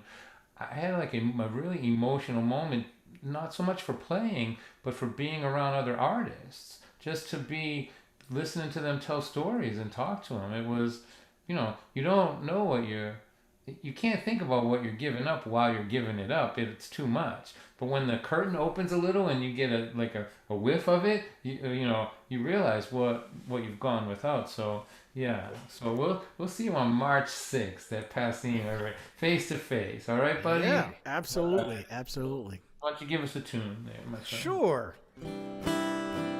So, and I think this is a tune that was on this is a tune that was on one of my albums with the band, The Amazing Woodstock. And I think you kind of gave me some direction on this one. This was a song after my. I should say that I get booked, during the time of COVID. I play some cover gigs, and I get booked for a lot of gigs because I tend to play some sad songs that make people want to drink. So and they like it. They like it when you move the booze. So so this one was for my sister, and I'm typically a pretty positive person. So even though there's a little sadness here, I can still I can see the light at the end of the tunnel, or try to see the good. This is called "Think About You."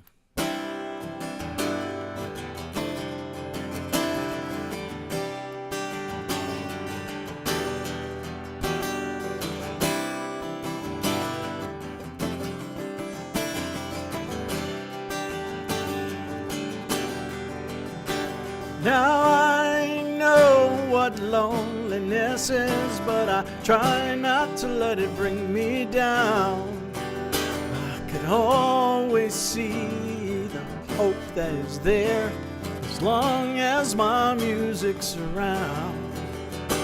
Now I could seek shelter from the rain, but the rain helps me move along. Sometimes I believe I got some of your strength the moment I found out you were gone. I'd like to see us together, but I know that it will be a while. So all I can do is see another day through, think about you and smile.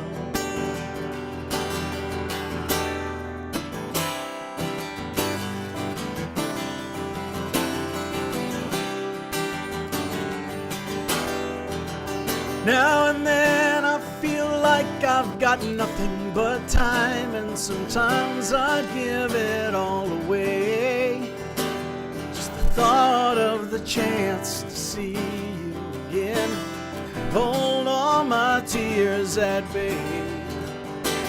Now it's been a while since you have left me, and I'm doing the best that I can. Know you're alright, and if I'm lucky I just might find the peace that I felt once again. I'd like to see us together, but I know that my wait will be long.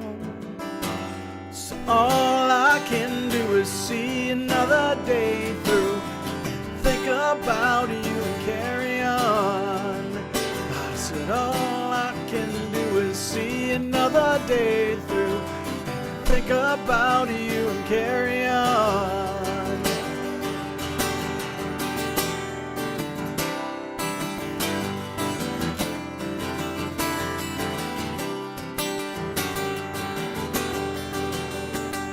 I'd like to see us together, but I know that it will be a while. So all I can do is see another day through, think about you and smile. I said all I can do is see another day through, and think about you and smile. Oh, whoa.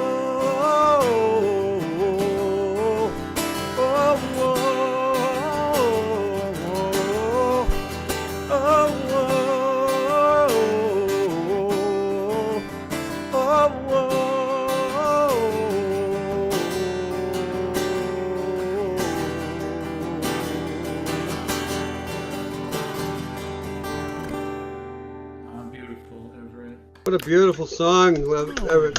Beautiful. Thank you so much. Thank you. Really nice. You know, Everett, before we move on, what's your sister's name? What was her name? Patricia. Patricia Pendleton. Yep, Patricia Pendleton. We called her Pat. I think it's good to speak the names of those that we've lost. Don't you think? Like, you know, so Patricia. What was her first name? Patricia. Yep, Patricia.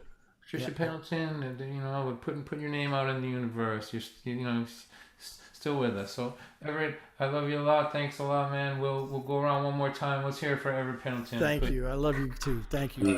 Beautiful, Everett. Beautiful. All right, Tim Lowry, let's talk a little bit. So, born and bred South Carolina, is that fair? No. I was born and raised in Kentucky, so it's Kentucky's fault, really. Yeah. Good to know. And then you've been in Charleston, or is that where you live? Where do you live? I live in Somerville. We're a literal bedroom community of Charleston, South Carolina. When it got too hot to sleep in Charleston, you'd move up to Somerville, where we're a little higher ground and you could catch a cool breeze. How long have you been there? Let's see. How old is my dog? Well, the dog died. So, long enough to have had a dog that lived a full life. So, 15 years or so. I just got a new dog. Yeah. So how long you'll be able to figure out how long you're there by having a new dog. Did you what did you do before you were doing storytelling? I was a school teacher for 5 years and was really chomping at the bit to be a storyteller. So my mother, which I briefly talked about with pushing a watermelon off, she is such a creative person and so encouraged creativity in her children that when I called my parents and said, guess what? I quit teaching school and I'm going to become a professional storyteller. She said, well, it's about time. That reminds me of a story that Ellis Paul tells. Ellis Paul's a folk singer around here. He says, I was going to school to be I don't know, a doctor or, some respectable thing. And I quit to go to be a folk singer. And then the next time I called my parents, they were sure that I was telling them I was going to quit that to become homeless. Oh man. Working my way down the economic thing. Did you know your voice? You have a very unique style. When I say voice, your style. Did that develop over time, or did you bring it with you? And were you like plotting as a storyteller? It took a little while. I was a theater major in college, and I remember my voice and diction teacher working so hard. She was a lovely and patient lady, working so hard to get the Southern out of my speech.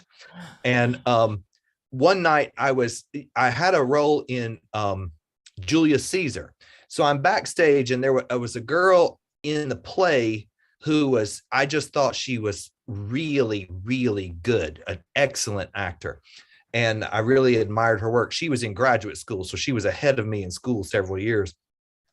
And the professor playing Julius Caesar was out on the stage, and he was pontificating, and she's sitting backstage, and she said, listen to that. She said, nobody talked like that. Not even Julius Caesar talked like that. And I thought, fine, I am not going to worry about this. I just have to be myself. And shortly after that, I took an elective class in storytelling. I thought, aha, right there, that in that crowd, they don't try to beat it out of you. Good too. I agree with that. I would hate to live in a world where everybody had the same accent. I just think it's wonderful that we're all a little different, and that every part of the country has different ways of saying things and different. It's one of my favorite parts about traveling is to gather up anecdotes and different things like that. And like to me, like in Georgia, it sounds like they're singing. Like it sounds like there's just like a lilt in it. So yeah, I really like what you're doing. Here in Charleston, linguists often will compare Charlestonese to the dialect that you talked about in your story. Well, there's a distinct absence of the letter R in Charlestonese, and but it's worse. But it's worse than that because there's no R in parts of Georgia as well. But linguists often circle Charleston, South Carolina as its very own dialect, and they say if it's related to anything, it's to Boston, Massachusetts. When you said mother, I felt a little heartache for my mom over here. When I first moved to Charleston, I rented a room from a little old lady, and I thought this is going to be a drag. She was like 82 years old. She's going to want me home before dark every night. Oh no. I found myself pacing the floor at 1 a.m, wondering, where is Ruth? She's been mugged and killed out in the parking lot of the Piggly Wiggly or something. So finally she comes in and I said, where have you been? And she said, I went over across the river to have margaritas with the girls at the crab house, and a rain came down out of the sky. The boats were swishing back and forth on the harbor. You could hardly see your hand in front of your face. I thought it was a hurricane for sure. We had to wait the storm out and watch the boats on the harbor. I didn't understand a word she was saying. I understood every single word. What does that mean? All right, Tim, give us another story, buddy. Oh, let's see. Um, Over there on the wall, I've got a big poster of all kinds of ideas from Charles Dickens' Christmas Carol. And I started writing essays based on themes in Charles Dickens' Christmas Carol. Hopefully, you see, Don White had a book, and I just was eaten up with jealousy. And I thought, I want a book. But I was afraid to write one by myself. So I thought, well, I'll start with Dickens and he can hold my hand. So I'm writing essays based on themes from Dickens' Christmas Carol. I just finished an essay all about food. That book is only, depending on which font you use when you print the story, but it's only about 175 pages at the most. And he mentions food specifically 200 times. So on average, at least once a page and sometimes several times a page. So I wrote an essay about food. I'll do you Dickens' favorite food section of that story. Mrs. Cratchit made gravy hissing hot. Master Peter Cratchit mashed the potatoes with incredible vigor. Miss Belinda sweetened up the applesauce. Martha dusted the hot plates. The two young Cratchits set chairs for everybody, not forgetting themselves, and then mounting guard upon their post, crammed spoons in their mouths, lest they should shriek for goose before it was their turn to be helped. Bob took Tiny Tim upon his knee at a tiny corner of the table, and at last the dishes were set on, and grace was said. This was succeeded by a long, expectant pause as Mrs. Cratchit, glancing all along the length of the carving knife, prepared to thrust it into the breast. But when she did so, and the long-expected gush of stuffing issued forth, there arose a murmur of admiration all about the board, and even Tiny Tim, excited by the whole affair, beat upon the table with the handle of his knife and feebly cried, "Hurrah!" There never was such a goose. Bob said he believed there never was such a goose cooked. Its flavor and tenderness, size and cheapness were the themes of universal admiration. I love that line. Flavor and tenderness, size and cheapness. They stopped to brag about how cheap the goose was. That's a great tradition in my family. We open presents one at a time all around a circle. Then you go back around the circle and brag about what a good deal you got on that thing that you gave another family member. Eked out by applesauce and mashed potatoes, it made a sufficient feast for the entire family, especially the two young Cratchits, who were now steeped in sage and onion to the eyebrows. As Mrs. Cratchit observed, eyeing one small atom of a bone left upon the dish, they hadn't ate it all at last. But now, the plates being changed by Miss Belinda, Mrs. Cratchit rose and left the room alone, too nervous to bear witnesses, to take up the pudding and bring it in. Suppose it wasn't done enough. Suppose it should break in the turning out. Suppose someone had gotten over the wall into the yard and stolen it while they were merry with the goose. A supposition that made the two young Cratchits livid. All sorts of horrors were supposed.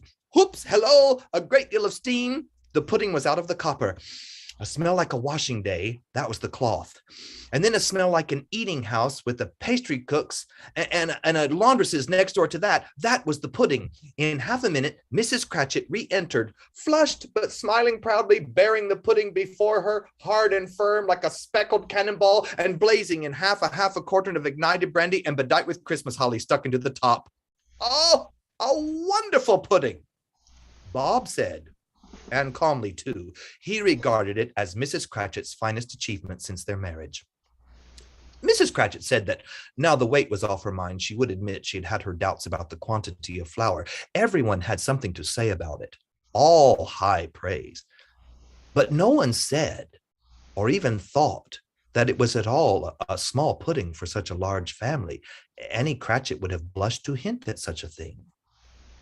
Finally, the dinner was done. The cloth was cleared, the hearth was swept, the fire made up. Apples and oranges were placed upon the table, a shovelful of chestnuts were laid upon the fire, and Bob drew his family around the hearth in what he called a circle, which was really only half of one, and he proposed a toast. A Merry Christmas to us all, my dears. God bless us. All the family drank the toast after him. God bless us, said Tiny Tim last of all. God bless us, everyone. Beautiful. Beautiful. That was great, Tim. Really. So, stop me if I'm wrong about this, but come Christmas time for the past few years, you do that you do a Christmas story, right? As part of your how you make money. I right? do. Yeah. A local restaurant here in Charleston saw Charles Dickens' great grandson interpret Dickens from the stage. Wow. They asked the price quote to have him come from London to do that at their restaurant. And then after they received the price quote, they called me to drive 25 miles from Somerville. I promise they'll feed you. They'll give you something to eat. And that was 19 years ago. So I've been doing Dickens' Christmas Carol, the same cutting of the novel that Dickens used when he would read from the stage. This coming Christmas will be the 20th year. And I just booked a performance of it today for December of this year. I would say anybody watching on any of the platforms, there's quite a lot of people watching on other, outside of Zoom here, that Tim Lowry's information is in your chats, and give him a call if you want to do something special in your community for the holiday season. I mean, I would love to be able to drag my kids out to that, or my family out to that. So one more time for Tim Lowry, please. Everybody. Great, Tim. Great to meet you. All right, boys and girls. Now this is the lightning round. What I mean by that is I'm not going to talk anymore. It's just like on your mark, get set, go, guy with guitar, go. Go. All right, this will do it. This is my this is the newest song I've written. It kind of is it was inspired by two different things.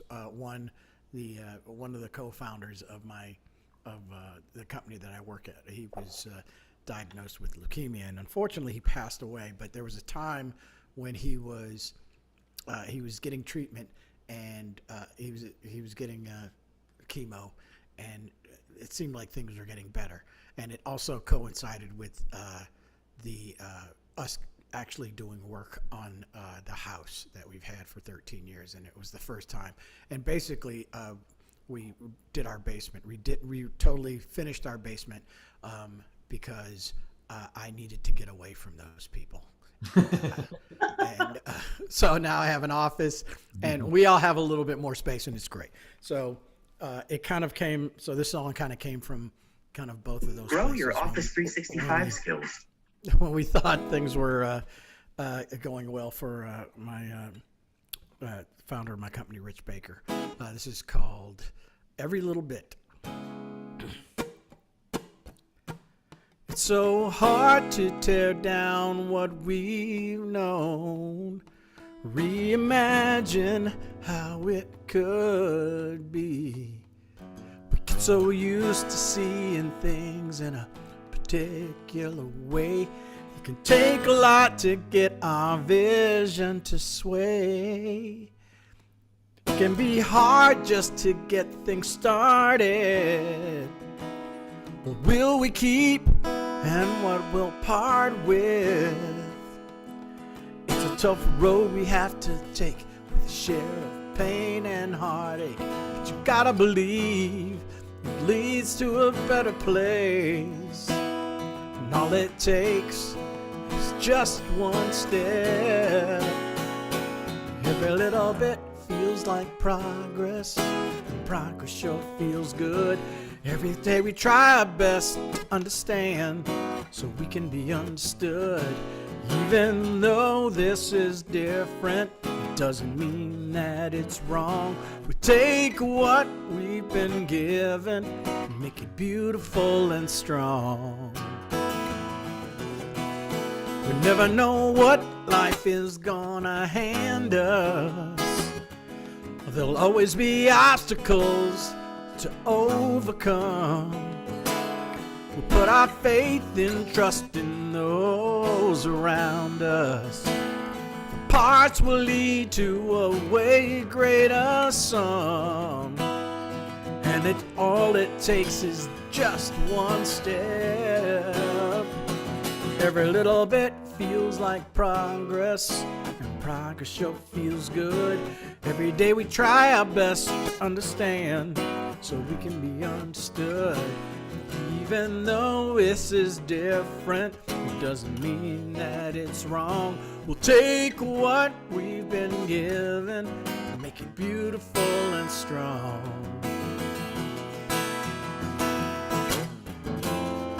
Into the unknown, never alone. In this new world, we won't just survive, we will thrive. Our hearts will come alive, yeah. Every little bit feels like progress, and progress sure feels good. Every day we try our best to understand so we can be understood. Even though this is different, it doesn't mean that it's wrong. We'll take what we've been given, make it beautiful, beautiful and strong. Every little bit feels like progress, and progress sure feels good. Every day we try our best to understand so we can be understood. Even though this is different, it doesn't mean that it's wrong. We'll take what we've been given, make it beautiful, beautiful and strong. Oh, every little bit. Oh,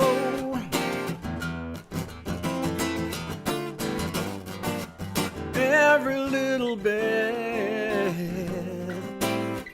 Oh, oh, every little bit. Oh, Everett, really nice. Thank you. Very, sir. very good. Thank you, everybody. I Well, appreciate it.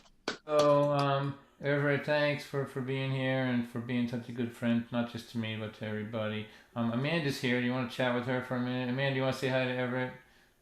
You know, she's Always. Hey, man, how's it going? Good. How are you? Good, good. How's the rest of the family? They are good. Excellent, excellent. Please tell everybody I said hello. I will. You too. Yeah. Will we see you at Don's show? Probably, yeah. Now that you're going to be there, there's a good chance. Exactly. That was the thing that. Oh, okay. Wow. Okay. Great. It's already worth the money I'm paying you now. What do they say? Put meat in the seats. That's right. That's right. All right, Everett. I love you a lot. One more time for Everett Pendleton. Please. Thank you, everybody. Thank you, Don. I love you Hey, guys. Everett. Thank If people want to buy your, like, you have some albums at your house, right? If they- Yes, yes, they are. They make great coasters. If you don't like the music, so that's good. But yeah, if you're on Facebook, you can ping me through there, Everett B. Pendleton Music, or send me email at everettbpendleton@gmail.com. Yeah, and Brandon, if you could throw that in there in the different chats for people, yeah, maybe move a few pieces of those product. What do they call them? Million sellers. You got a million in your cellar. Hey, Yeah, that's exactly right. all right, Everett. Thanks a lot. All right, Tim Thanks, Law. everybody. Thank you for being here, my friend. The best of luck to you. I suspect that we'll cross paths in person down the road somewhere again. But I'm a big fan of what you're doing. I really am. And why don't you take us out with another story, my friend? People all the time ask me, what are you going to talk about? I say, I don't know. I have to wait and see what's going on in the room. So I was sitting here scribbling notes and writing down phrases that captured my imagination. And I love that phrase, trying our best to understand so we can be understood. Yeah, I love that. And I like the simple, very simple phrase that Don used in his last song when he said, love is real simple. And I was digging through that filing cabinet earlier today and came across this tiny little story that I had written down. I thought, well, there you go. Now I know what everybody's talking about. I know what story to tell. People ask me, they say, what is the key to being a great storyteller? And I tell them, The first and cardinal rule is a great storyteller is a great listener. When I was younger and certainly more foolish, I was a Presbyterian. Now I'm an Anglican. I started off a Baptist. Fear of deep water moved me to Presbyterianism. I also wanted to have a drink, so I moved to Presbyterianism. Then I wanted more than one, so I switched to Anglicanism. And but in my Presbyterian phase, there was this little old lady who came to our church. Her name was Frances. She was ancient. Her great grandchildren were in Sunday school. Her grandson was my age and brought her to church. And she was physically very strong, very able, but mentally gone. I mean, gone. So she just kind of wandered around and everybody would look out for little old lady Frances. And one Sunday, here's an example of how gone she was. I saw this other older lady at church. Her name is Grace. And I hadn't seen her in a few weeks. I said, Grace, are you well? Have you been sick? I haven't seen you in a while. And she said she'd been traveling, visiting grandkids and such. And I said, well, you've been gone so long, I hardly even know you. And Frances walks up to us and she says, yes, she had this high, squeaky voice. Yes, I understand all about not being recognized. I always travel incognito because I'm actually the Queen of Sheba. And if I were to reveal my true self with all of my royal splendor, everyone would be falling all over me. And y'all, she was serious as a heart attack. So Grace and I just went, and then went back to our conversation. Well, in adult Sunday school class, no matter what the topic of conversation, Frances would raise her hand at some point to contribute to the conversation, and she would say, remember, God is love. And we would all look at each other, and the Sunday school teacher would say, thank you, Frances. Thank you very much. That is something that's very important to remember. And we go back to whatever we were talking about. Well, eventually Frances died. And it was going to be a small funeral because she had outlived all of her friends. But I went to support my friend who was her grandson. And at her funeral, we learned a lot about her.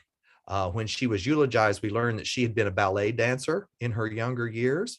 We learned that even just weeks before her death, she was still so flexible. She'd go out and work in the garden barefoot and then come in the house and hike her foot up into the kitchen sink to wash her feet off because she was still that flexible. She could work a bar just like a ballerina. We learned that she was a poet and she sold enough poems that she put her grandson through college with the money she earned as a poet. And then our pastor, his name is John, he said, and of course, what most of us knew about Frances in her latter years was her favorite quotation, and everybody giggled. And he said, let's all say it together. And then everybody laughed, and we all said, God is love. And as the laughter died away, he said, if you come to the end of yourself, and that's what you cling to, you have done very well. Nicely done. And the congregation shutteth up. Beautiful. I learned a great lesson from John about how to really listen to what someone was telling you. That's really nice, Tim. Thank you so much. Great, Nicely done. great, Tim. Beautiful. Well, this has been just another great night. I'm doing these Thursdays until they don't feel like fun anymore. Tim, let me ask you something. Do you have a product people can buy? Do you have CDs or anything? I'm slowly but surely moving stuff to digital download. So if you go to my website and click on the store, there are a couple products there. There's Charles Dickens' Christmas Carol. And then the latest, greatest is Graveyard Tales of the South Carolina Low Country. Mm-hmm. If you put in that, just within the last week or so, won a Storytelling World Award. So if you put the coupon code in winner, WINNER, the download price of $20 gets cut to $12. which is a good deal if I do say so myself. That's right. And you know, when people give it as gift, they'll be talking about what a good bargain it was. There you go. Yeah. All right. Listen, it's meant a lot to me for you to be here. I'm a huge fan. So I'm gonna just wrap it up. A couple of things here. Everett was talking about his friend who was sick with cancer. This is my friend Richard Fox's most recent book. Richard was here a couple of weeks ago. It's called I can't read it backwards. Let Sleep Bless Our Arrival. Richard has been fighting cancer for many years now, and he's whatever. It's a beautiful piece of work. Richard Fox, and I recommend you pick that up. Since Dickens came up, and he's my new obsession, I'll sing a song in a minute, but I just want to read a paragraph from A Tale of Two Cities. And I read this thing 10 times because, for one, I'm obsessive and compulsive, but the other thing is I can't believe that you could write this well. Like, I can't, doesn't seem humanly possible to me, right? So I'm just going to read this paragraph, and I just want you to know that a human being could write this well, right? And so, briefly, this is a scene where they're going up to an attic, a bunch of people, to meet a person who was in prison for a long time, and his spirit was broken. He's a broken man. And when they call his name, he responds. And this paragraph is a description of the sound of his voice coming through. And I'm telling you, like, this made me want to throw my pencil away. Honestly, like, just to know that this, like, it's a level so far beyond whatever. You probably go, yeah, that was nothing, but you'll be wrong. This is what greatness in writing looks like. Okay. The faintness of his voice was pitiable and dreadful. It was not the faintness of physical weakness, though confinement and hard fare no doubt had their part in it. Its deplorable peculiarity was that it was the faintness of solitude and disuse. It was like the last feeble echo of a sound made long, long ago. So entirely had it lost the life and resonance of the human voice that it affected the senses like a once beautiful color faded away into a poor, weak stain. So sunken and suppressed it was, that it was like a voice underground. So expressive it was of a hopeless and lost creature, that a famished traveler, wearied out by lonely wandering in a wilderness, would have remembered home and friends in such a tone before lying down to die. Come on, you gotta be kidding me. It's not possible to write like that. It's not possible. Okay, so eventually I'm going to put together a little online thing for people to talk about Dickens, maybe after my birthday. I'll leave you with this song for Tommy and Marlene, who I love dearly, and this is called Away from the Sun. And thank you for helping me through COVID and for helping me feel connected through all these years, all of you on whatever platform that you're on. September comes subtle, a chill in the breeze. I reach for my sweater, I know what this means. Warm days are not over, but change has begun. Subtle but steady, the world tilts away from the sun. The summer was fruitful, the harvest looks good. Our family prospered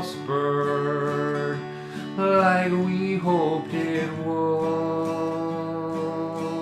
Our struggles were many, those struggles are done. Come sit by my side while the world tilts away from the sun. Away from the sun. Away from the sun. Most hardly notice, but we know this change has begun.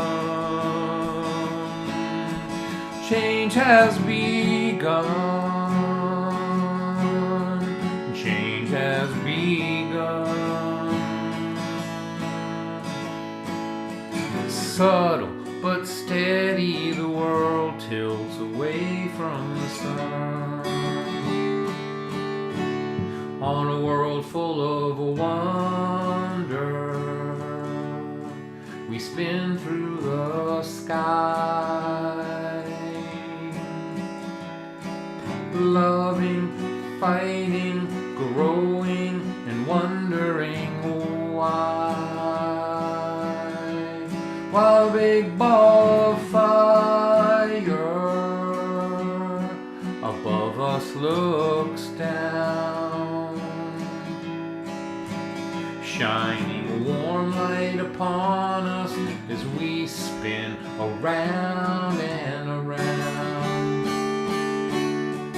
Away from the sun, away from the sun. Most hardly noticed, but we know this change has begun.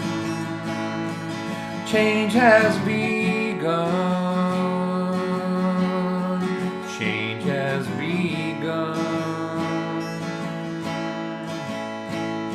Subtle but steady, the world tilts away from the sun.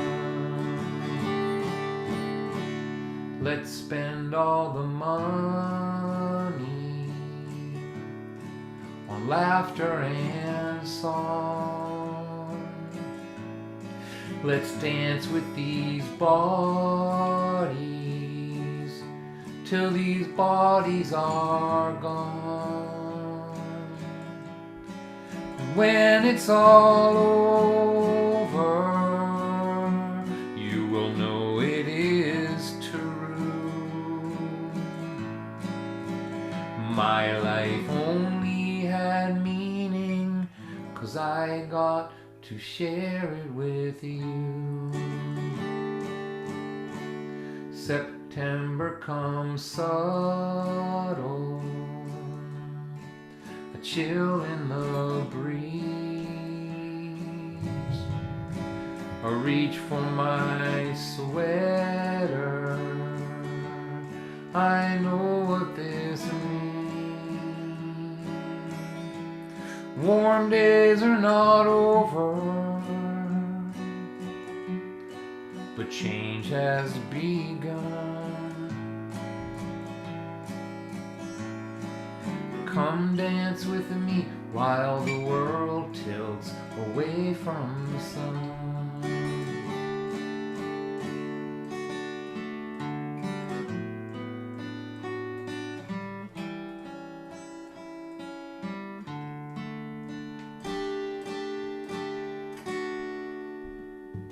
Thanks for another great night, everybody. Oh, John, that was great. Thank you for a great night. Welcome. So let's say goodbye to our friends on Facebook. Facebook's over here. Goodbye, Facebook. Bye, Facebook. Goodbye, YouTube over there. Bye, YouTube. And